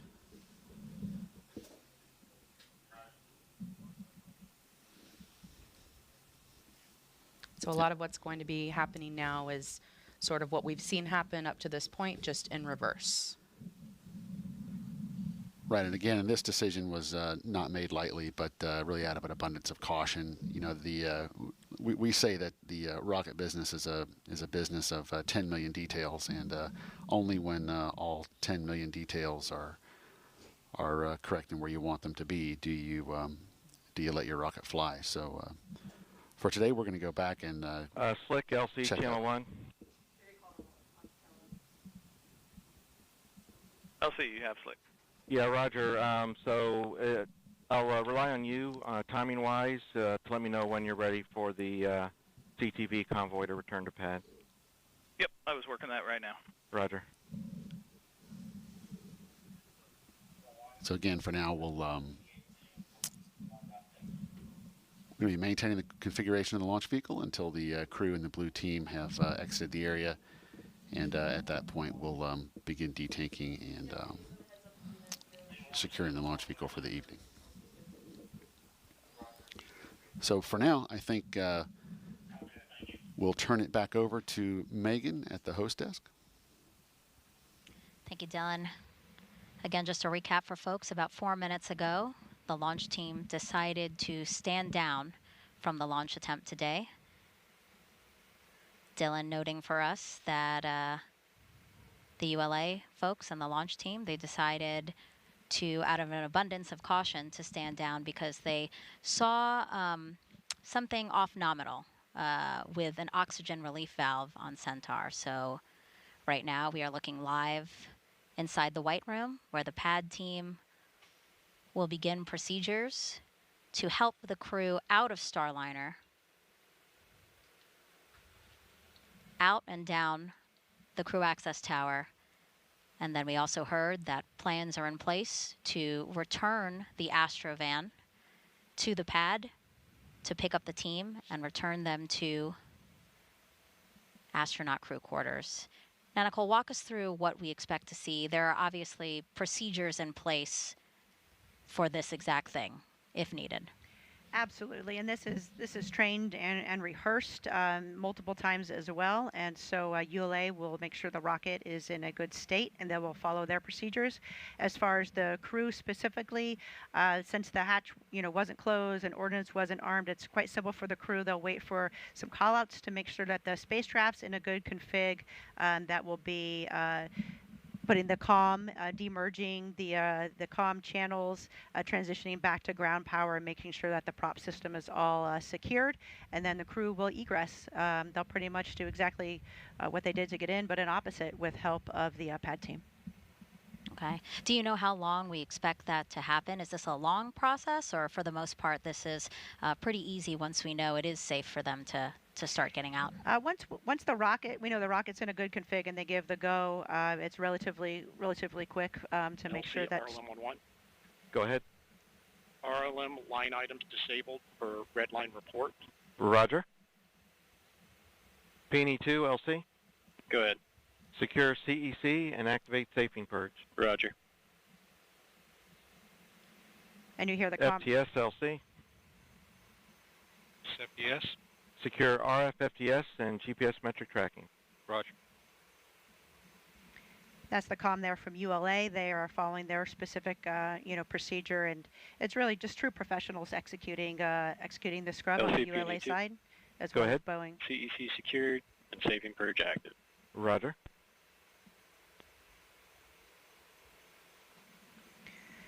Another look inside Starliner.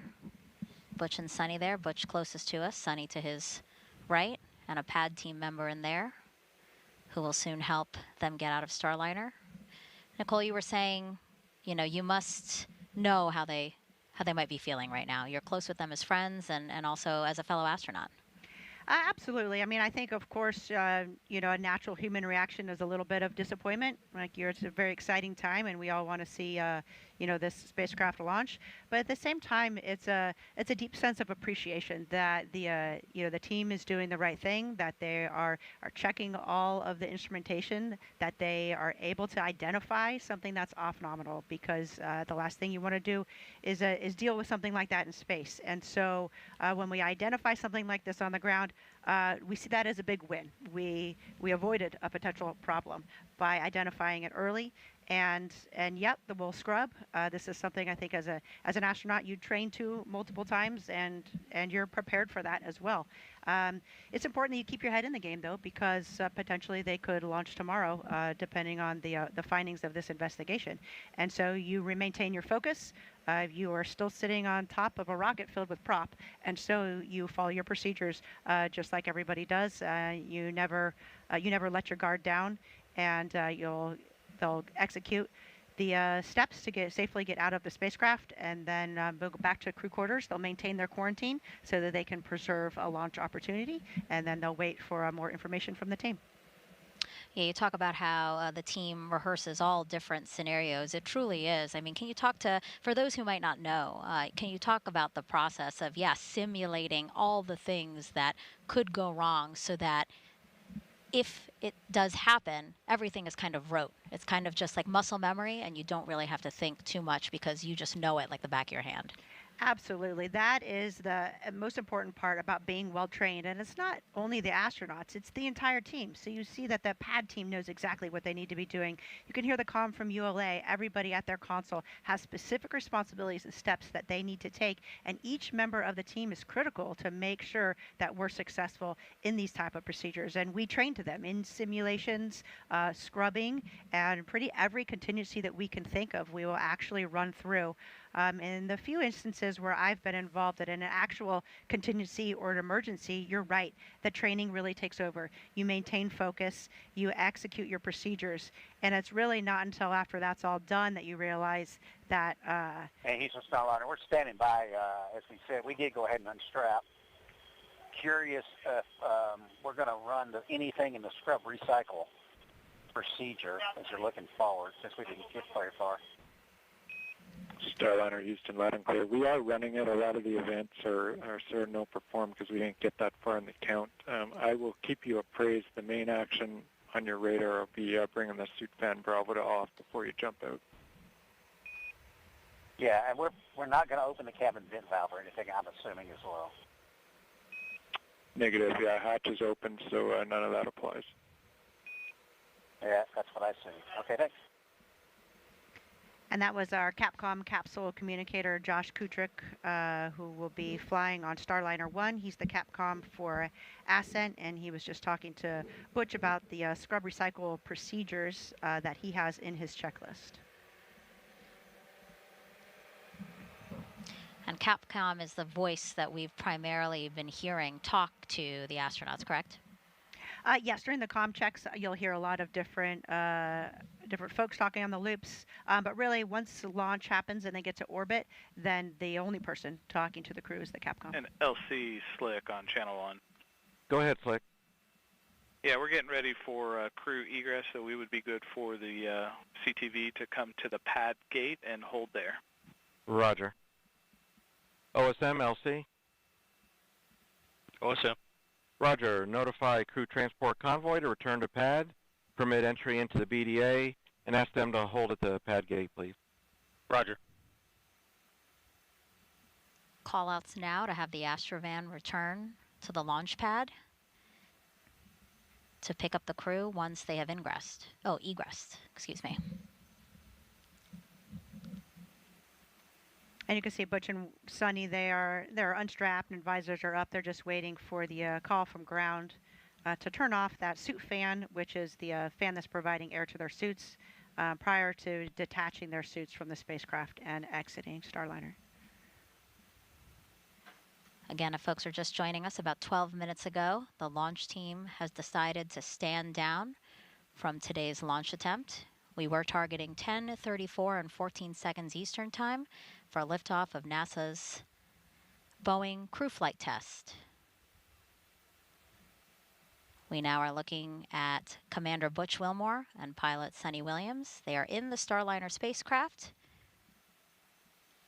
awaiting word that they can continue with egress procedures. Starliner Houston, still with you. No real change. OFM is off. The prop system is not secured, but it's an unknown and an expected config, and we'll still get suit fan Bravo off here before you jump out. Otherwise, just stand by for us. Yep, we're standing by. Thank you. The reason the launch team is standing down today is so that they can evaluate an oxygen relief valve on Centaur.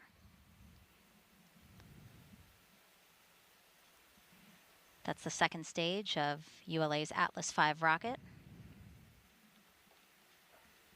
Nicole, some of those call-outs we just heard over the operational communication loops, or nets as they're called, again, just taking steps towards safing the launch vehicle, right? Yes, ULA is working towards making sure the launch vehicle is in a good config, and then Mission Control is focusing on Starliner, the spacecraft itself, to make sure that the systems are in the proper configuration before the astronauts exit the spacecraft. And I think you heard the call there from Josh that the final thing will be to turn their suit fans off. And so the controllers in Mission Control, the flight controllers are now sending commands, to the spacecraft to get it in that good config, and then Butch will send that final command for the suit fan. Throughout the show, we've had commentators across NASA, Boeing, and ULA monitoring the launch. So why don't we head back over to our ULA commentator, Dylan Rice, who continues to monitor what's happening now as we take steps to egress the crew.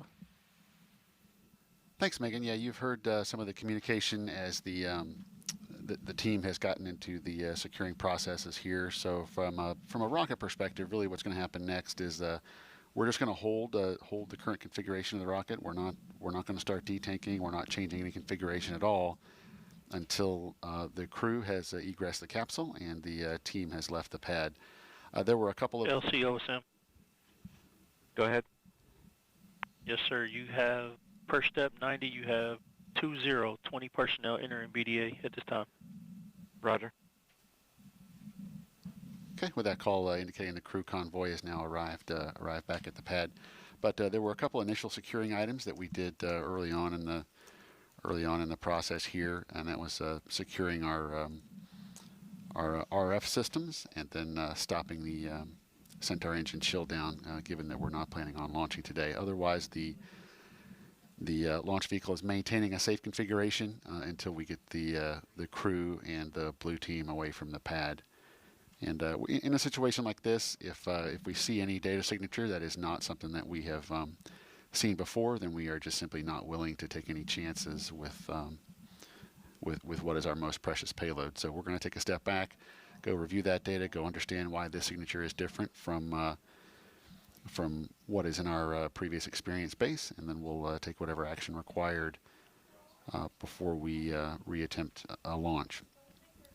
So for now, the team is going to continue to watch over the launch vehicle as the crew gets ready to egress the capsule. The 3 members of the ULA Blue team now are going to be standing by, waiting to secure the white room once the crew has egressed Starliner, and then at that point we'll close Starliner up and begin our detanking. So in our planning and in our practice runs, that whole process takes just a little over an hour. So we're I believe we're approximately 15 minutes into that time now. So very shortly we'll be seeing the astronauts egress the capsule and then make their way down the crew access tower back to the van and back over to the ONC for the evening. And of course, all of our teams do so much training, so many run-throughs, and scrubs are no different. We run through good days, and we also run through scrubs. So this is not the first time these teams are going through these motions, even though this is the first time we have had a crew on Starliner. So they will be going through their procedures for this scrub. I think we saw just a second ago some of the pad team members flipping through, and they're going to be leaving everything in the proper configuration for... And Houston TLT is egressing. I'm waiting on the suit fan call. Copy, we see it. We still got good video, and we will call you for suit fan Bravo. Thanks. Okay, up. All right, so Butch just waiting now while Sunny gets out first. Just like we saw Butch go in first, Sunny come in second. They'll go. And Starliner, Houston for CDI this time. We see you getting out. As soon as you are on your way out, you're going to shut that suit fan Bravo off. Let us know when it's off. Welcome. And Sunny making her way out of the spacecraft now. The pad team there to help her get out.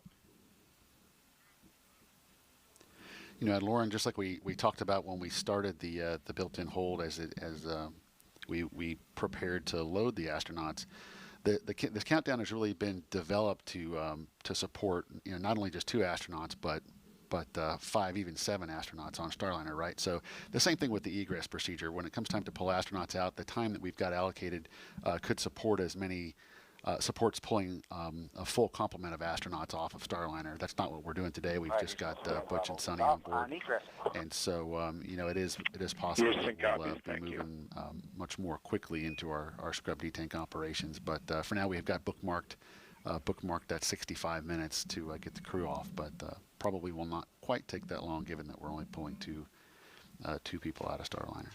And of course, this happened early enough in the countdown that the pad team was still there. We didn't have to wait for the pad team to return and help them get out.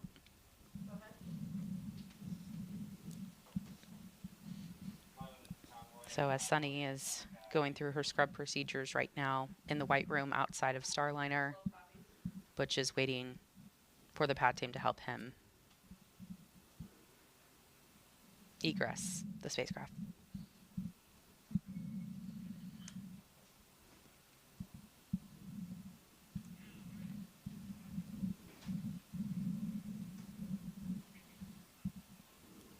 And again, these are contingency procedures that, just like the launch procedures, we have exercised these contingency procedures as well for launch scrubs and having to come down off the tower and head back to the ONC. So nothing new to this team. This team has been through these procedures, and they're very well understood. LC Slick on channel 1.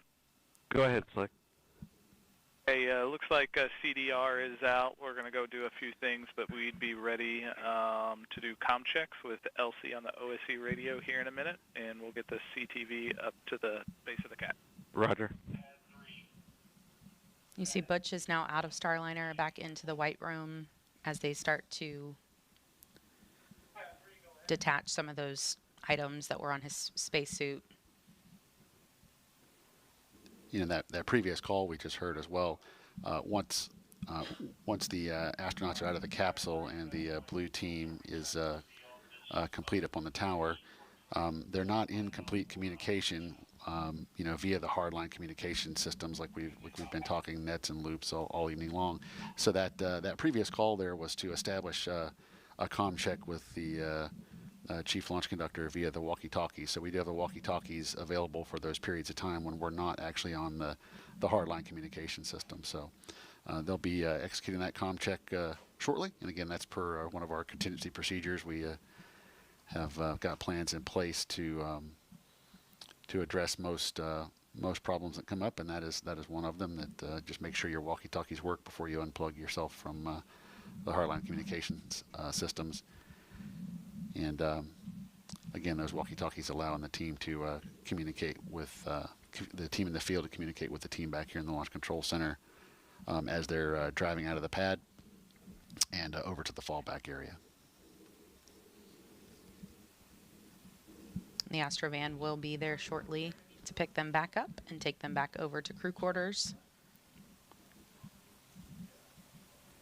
If you are just joining us, we were supposed to be about an hour and 38 minutes away from launch right now, but the teams have decided to stand down today. That's why you see the astronauts in the white room. They were strapped into Starliner, and we have just been going through procedures to get them back out of Starliner and soon headed back to crew quarters.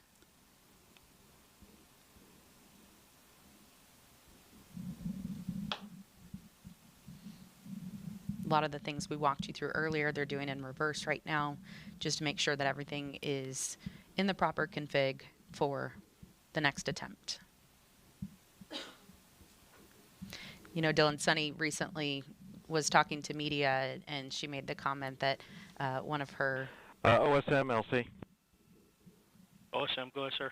Roger. Crew transport vehicles clear to proceed to the CAT. Roger, copy that. All right, so the Astrovan will be pulling up to the crew access tower now to come pick up Butch and Sunny. As I was saying, Sunny was recently speaking with the media, and she was telling us that one of her other friends, her astronaut buddies, said, you know, just so you know, in case there's any kind of a scrub, sometimes that's just good to knock the nerves off for everyone, and it could, you know, be good luck to go again another day. So they are veteran astronauts and quite used to how often scrubs do happen in spaceflight. You could see they're laughing there on the left of your screen, so they're in good spirits. Of course, these days are, you know, disappointing for teams, LC but Slick on channel definitely 1. not Go something. ahead, Slick. We're ready for the flight crew and support personnel to perform OSE radio comm checks and to proceed to the ground level. They'll exit the white room and give you a call. Roger. And Lauren, as test pilots, you know, they're very familiar with contingency procedures Yes. as well. Because when you're testing a new system, obviously there's always going to be some findings, some of them more significant than others. But either way, the test pilots would be in a unique position to expect the unexpected and to be adaptive, which I know both of them are. And with this being a test flight, even in a scrub situation, all the teams involved are going to be learning things. I'm sure Butch and Sunny will have things to note. has arrived at the base of the CAT. Roger. The Astrovan is at the base of the crew access tower now. So as you see Butch and Sunny having a conversation with the pad team there, I'm sure we will see them starting to head down momentarily.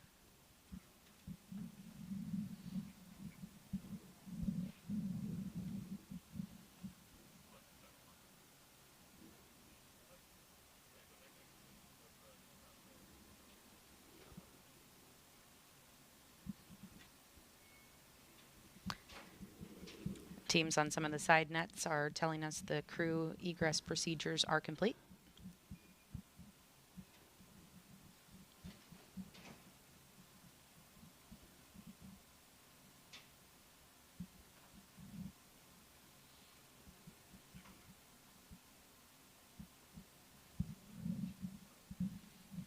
Sunny getting some help with her helmet there.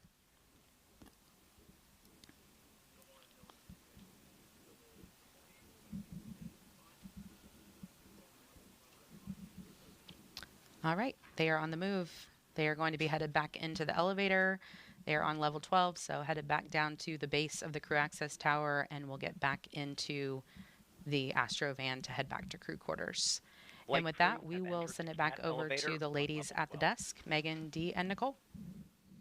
Thank you, Lauren and Dylan, for giving us more insight into today's scrub. Now, so we just saw Sunny and Butch get into the elevator from level 12 here at the crew access tower, and they are now going down to the pad, where, as you just heard, they will get into the Astrovan. Nicole, what are the next procedures, right? So they'll go back to astronaut crew quarters, and what happens then? So they'll go back there and obviously get out of their spacesuits, and then we can expect a brief. The astronauts will get briefed on the details of the anomaly that was seen on Centaur and information on the ground floor and exited the CAT elevator. Roger. And information on what the next plan is. And so, hopefully we have an opportunity to launch tomorrow, but we don't have enough information yet to know. But the crew will plan on that, right? They have to always be prepared. And so they will follow their schedule as far as eating and sleeping and other, briefings that they need to obtain. And they'll make sure that they kind of reset themselves. They'll have a chance to reunite with their immediate family. And again, that's why everybody stays in quarantine, so that even in a situation like this, they can, the support folks as well as family can still be together. Yeah, everything is choreographed down to the minute. You were talking about their schedule because, again, since this launch is later at night, everything has to shift so that they're awake and ready for launch when it is. Yes, sleep shift is a big part of it, and even though we see this launch at 22:30, the astronauts have already been up for 5 hours, and once they launch and get to orbit, they still have a lot to do in orbit to test out the systems of Starliner, and so it's a very long day. It's important that they are well rested and ready to go. And now we see the Astrovan backing up away from the elevator that took the crew to and from level 12 of the crew access tower. Again, on their way to astronaut crew quarters inside the Neil A. Armstrong Operations and Checkout Building. This drive, again, will take about 20 to 25 minutes. Nicole, you mentioned that because of the scrub, they will have time to see their families again. That must be nice to have that opportunity to reconnect with them. I think it is. There's always, a ton of emotions associated with launch, and maybe you don't realize it at the time, but I remember talking to my husband and son after launch. Crew transport vehicle has exited the pad gate. Roger. And just a comment on how much just energy and excitement. And when you have all those emotions running through your body, it can be quite exhausting. So it'll be nice to have a chance to reunite with their family, as well as the astronauts and the other support personnel back at crew quarters. I'm sure they'll have a nice meal, which I know Butch always comments on the wonderful food and the folks that take care of us at astronaut crew quarters. And so we're thankful to continue to have their support, and then we'll be standing by for the next steps.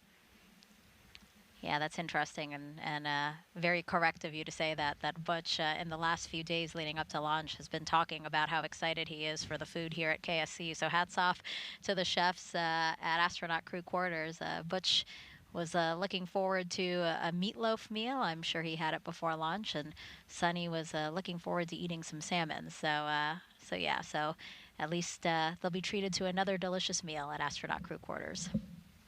And even, the folks all the way from the chefs to the to everybody that keeps the crew corridors up and functioning. This has all been rehearsed and part of a plan. So all these the contingency plans are laid out and in place, and now they just need to be executed. And you had mentioned that there is an opportunity to launch tomorrow. There's an opportunity to launch May 10th and May 11th as well. We say opportunities to launch because we just know the date and time is reserved on the range. Can you talk to us about that? Yes, an opportunity really means, from an orbital mechanics standpoint, as far as the spacecraft rendezvousing in a proper profile with the International Space Station and range availability. That's all we know when we say a launch attempt. There's still a lot of other factors, weather often being one of the biggest ones, and then of course the status of the spacecraft and the rocket. Those are the status is unknown right now, and so we'll stand by for further information. And once we have that information, NASA, together with Boeing and ULA, will determine what the next launch attempt will be. So that's kind of the difference when we talk about a launch opportunity versus a launch attempt. Right. So I'll list, the backup launch opportunities we have. But again, these are just opportunities, as Nicole has been saying, and as well as Dylan. LC, this is FTS on Channel 1. Go ahead, FTS. Yeah, step 50, RF, FTS, and GPS metric tracking is secured. Roger.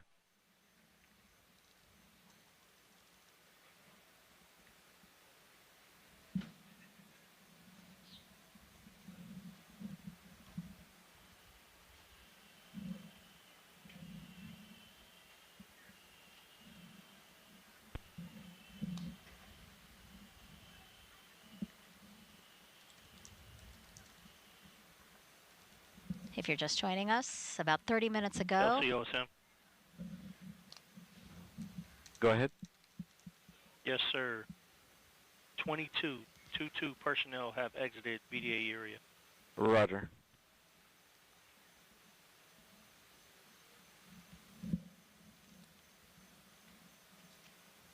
About 30 minutes ago, the launch team decided to stand down from today's launch attempt of NASA's Boeing Crew Flight Test. Out of an abundance of caution, the launch team wants to reevaluate an oxygen relief valve on the Centaur, which is the upper stage of the Atlas V rocket. Right now on your screen, you're watching Butch and Sunny and their full security convoy make their way from Launch Pad 41 on the Cape Canaveral Space Force Station, and they will make their way through Kennedy Space Center to make their way back to astronaut crew quarters. The ULA team will evaluate, again, that valve. And Nicole, you were saying that you expect the crew to get some sort of briefing as to what information the team might have to share with them when they get back to crew quarters. Absolutely. I expect that they'll get a preliminary briefing as soon as they get changed out of their flight suits or spacesuits, and with just the information that they have. And then they'll set a time for a follow-on briefing. Maybe that will be tonight, maybe it'll be tomorrow. It really depends on the situation. But it's important that the crew is aware of what the issue was, and that they understand the steps that were taken, obviously before they attempt another launch. We've been saying throughout the broadcast that Butch always likes to ask why. I'm sure he'll be very vocal as we make plans for a next launch attempt. Absolutely, and rightfully so, I think. The great thing is that we have a great team with Boeing and ULA and NASA, and so everybody will come together and talk about the anomaly and what they've done to address it, and then together we'll make a decision. They'll make a decision when it's appropriate to attempt another launch. And so it's really a team effort, and it's important that we have each member of the team looking at those different opportunities and looking at them from each different perspective. And again, we'll also be taking a look at the weather. So a lot of other factors that will roll into it. From the host desk here, we can see in the distance some of the lights from the convoy. making their way past the press site here where we are sitting, which is across the street from NASA's Vehicle Assembly Building. And then they will make their way to crew quarters.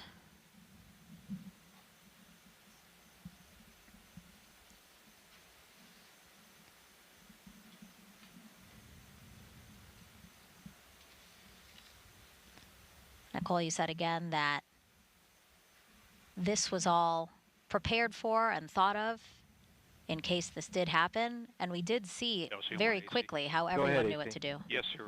Talking with the Denver team and our team, we're probably going to want to do that troubleshooting that we had come up with on this SRV once we get the pad cleared.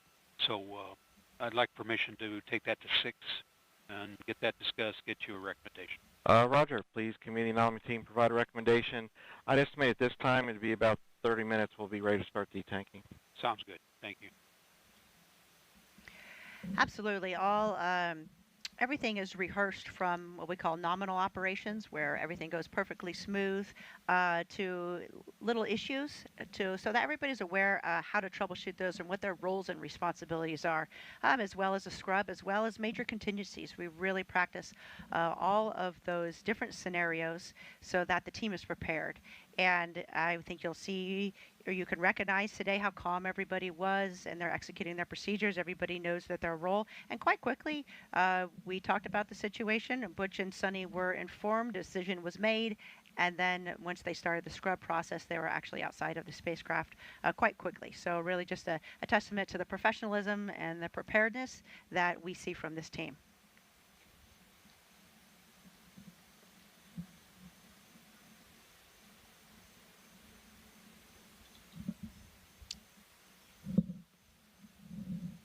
And I think we see the Astrovan passing the press site and the VAB right now.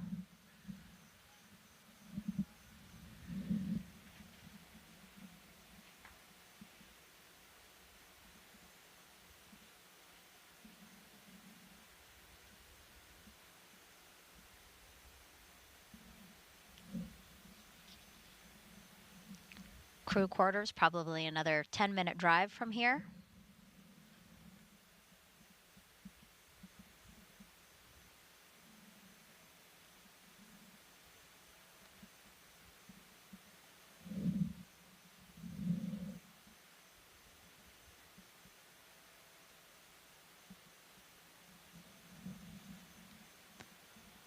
This crew flight test, a historic one, only the 6th time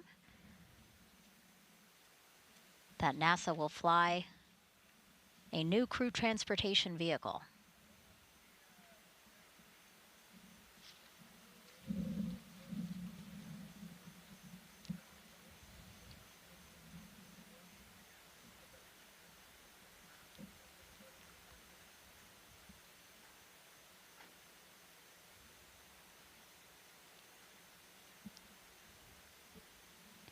As you said, Nicole, I'm sure Butch and Sunny might be a bit disappointed, but they know as veteran space flyers, this is part of the process. You know, everything has to be right, and a particular date and time isn't the final say at all. Oh, you're absolutely right. There's nothing about a particular date and a time. You know, when's the right time is to launch is when the rocket's ready, when the spacecraft is ready, when the crew is ready. That's all that really matters. So it's just part of the business. You know, we are literally launching humans into space, and it is rocket science. So it's not easy, and we just appreciate, you know, the professionalism of the team, keeping a close eye on all the instrumentation and identifying any potential issues early. So that we can do the right thing and make sure that when we do launch, that it is as safe as feasibly possible. Yeah, it's a good point to, again, remind folks, yes, this is literal rocket science, and sometimes might be easy to forget that because a lot of it is a well-oiled machine. You know, teams, again, proficient and ready in all of their respective roles, that sometimes it might look easy. You know, I think you're right. Sometimes I think, especially recently in the past, maybe 5 years or so, we've had so many launches. I mean, there was a launch earlier today. It's absolutely incredible, and it's just a great reminder that this will never be routine. It never can be. It is a very it's a very dangerous business, and that's why we have professional teams doing all the checks and making sure it's that we mitigate the risk the best that we can. And so it's a great reminder to never take that for granted.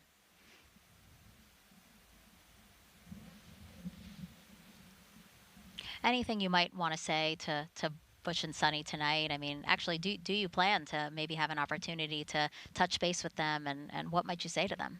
I'll shoot them a text, but I'm sure they'll be quite busy with seeing their family, and I'm sure that from their family and friends, you can imagine how many texts and phone calls they're going to get. But I think it's important that they maintain focus, and they know that too. So I think a lot of folks, especially in the astronaut corps, will kind of just leave them alone, knowing that they have a lot to deal with, a lot going on. They need to stay in the game because potentially they could launch tomorrow, since there is a launch opportunity. And I can just imagine Butch with a smile on his face saying, "Yeah, well, this is human spaceflight. That's the way it goes," and he and Sunny thinking of this as just another great rehearsal for the entire team to walk through. And the next time they have an opportunity to walk out and ingress the spacecraft, you would expect it to go even smoother, and they're going to feel even more comfortable doing that. So I think that's the correct mindset to have. That's the best way to go about it. He actually just reminded me, Butch, in one of the recent interviews, was asked, what do you think of setbacks? If there's a setback, what do you think of that? And he goes, they're not setbacks, they're steps forward. So as you said, another rehearsal, another opportunity to fine tune anything to make sure that the next time is even better than the last. Absolutely, and a great reminder that this is a developmental flight test. And this is, as you mentioned, we've only done this 6 other times in the history of humankind, and so it is a big deal. And every time we learn something, and we overcome that challenge, and we move forward, and that is a step in the right direction. That is progress. We're going to see the convoy turn left here in just a few seconds, and then it's a straight shot back to the operations and checkout building here at Kennedy Space Center, where the west wing of the 3rd floor, that is the astronaut crew quarters, a historic area of the ONC, where Butch and Sunny will go back to for the night. Butch and Sunny have extensive experience launching. Obviously, each of them have launched twice to space, but they've also supported other astronauts launching from Kennedy Space Center multiple times. Butch specifically was a Cape Crusader back in the day, so he was, specifically a crew member that came out to support launches. And that's a lot of back and forth, and I'm sure he's seen a lot of scrubs and taken apart in successful launches and days when it's just not going to be our day to launch, and you're going to come back and launch another day. So, he's seen it from the perspective of a crew member, as well as the perspective of a support astronaut. In fact, Butch has flown the T-38 across the Gulf of Mexico 458 times. Oh, wow. And you know how I know that? He counts every time and tells us. Yes. Very meticulous. As a true naval aviator, yes, he's very proud of it. But it really just shows his extensive experience that he has in human spaceflight. Mm-hmm. And Sunny too. Again, we've been listening to their backgrounds throughout this broadcast, and they both bring so much knowledge and experience to this moment. So, really honored to get to watch them take us through this developmental program and this flight test. And when they launch, it'll be really exciting to see. Absolutely, and you see their demeanor, right? They're very calm, cool, and collected, shaking hands with everybody, and that's what a veteran astronaut does. And they really set the example for all the astronauts, and really, all humans, how to deal with a situation that didn't go exactly as planned. You do it just like Butch and Sunny are doing here.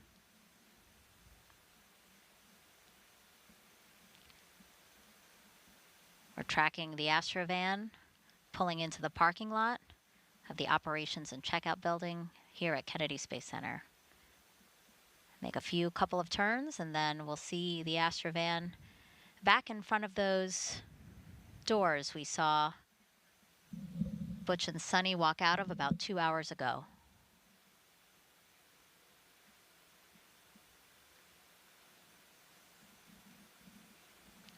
Looks like we have a couple of NASA astronauts there for their arrival.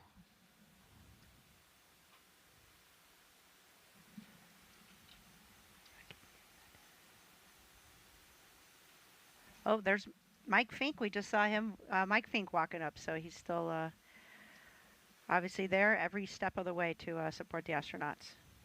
Yeah, after we saw him leave the pad in the Astrovan, Mike went back to the Boeing Mission Control Center here at Kennedy. It's the building we pointed out right next to the vehicle assembly building. And he was going to watch launch from there. So I'm sure after the scrub was called, he made a point to be back here to welcome Sunny and Butch.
Yeah, so quick final.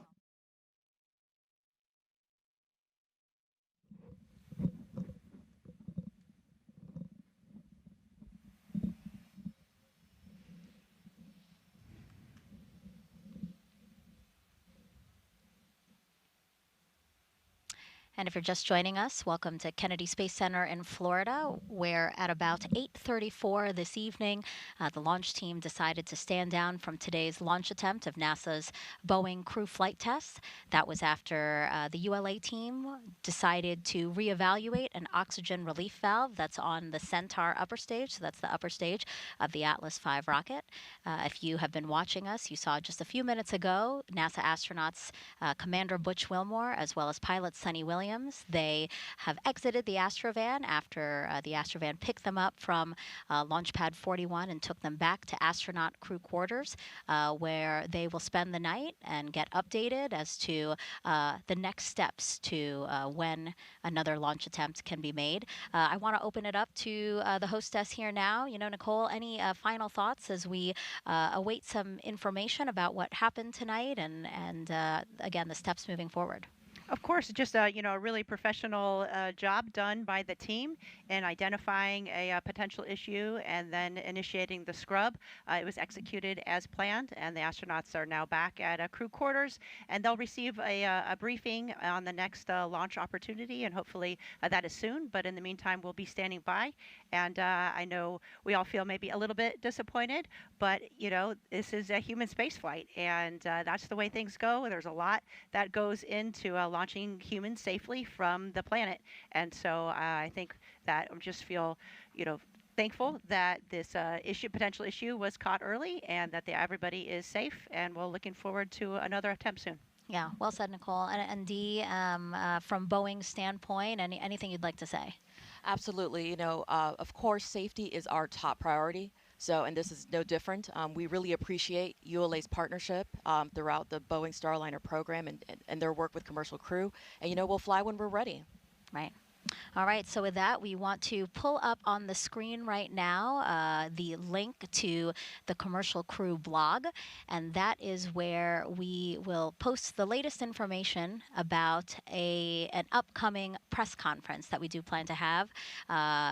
We do want to be able to share with you what we do know about the reason why we stood down today from launch. So again, take a look at your screen, blogs.nasa.gov/Boeing Crew Flight Test.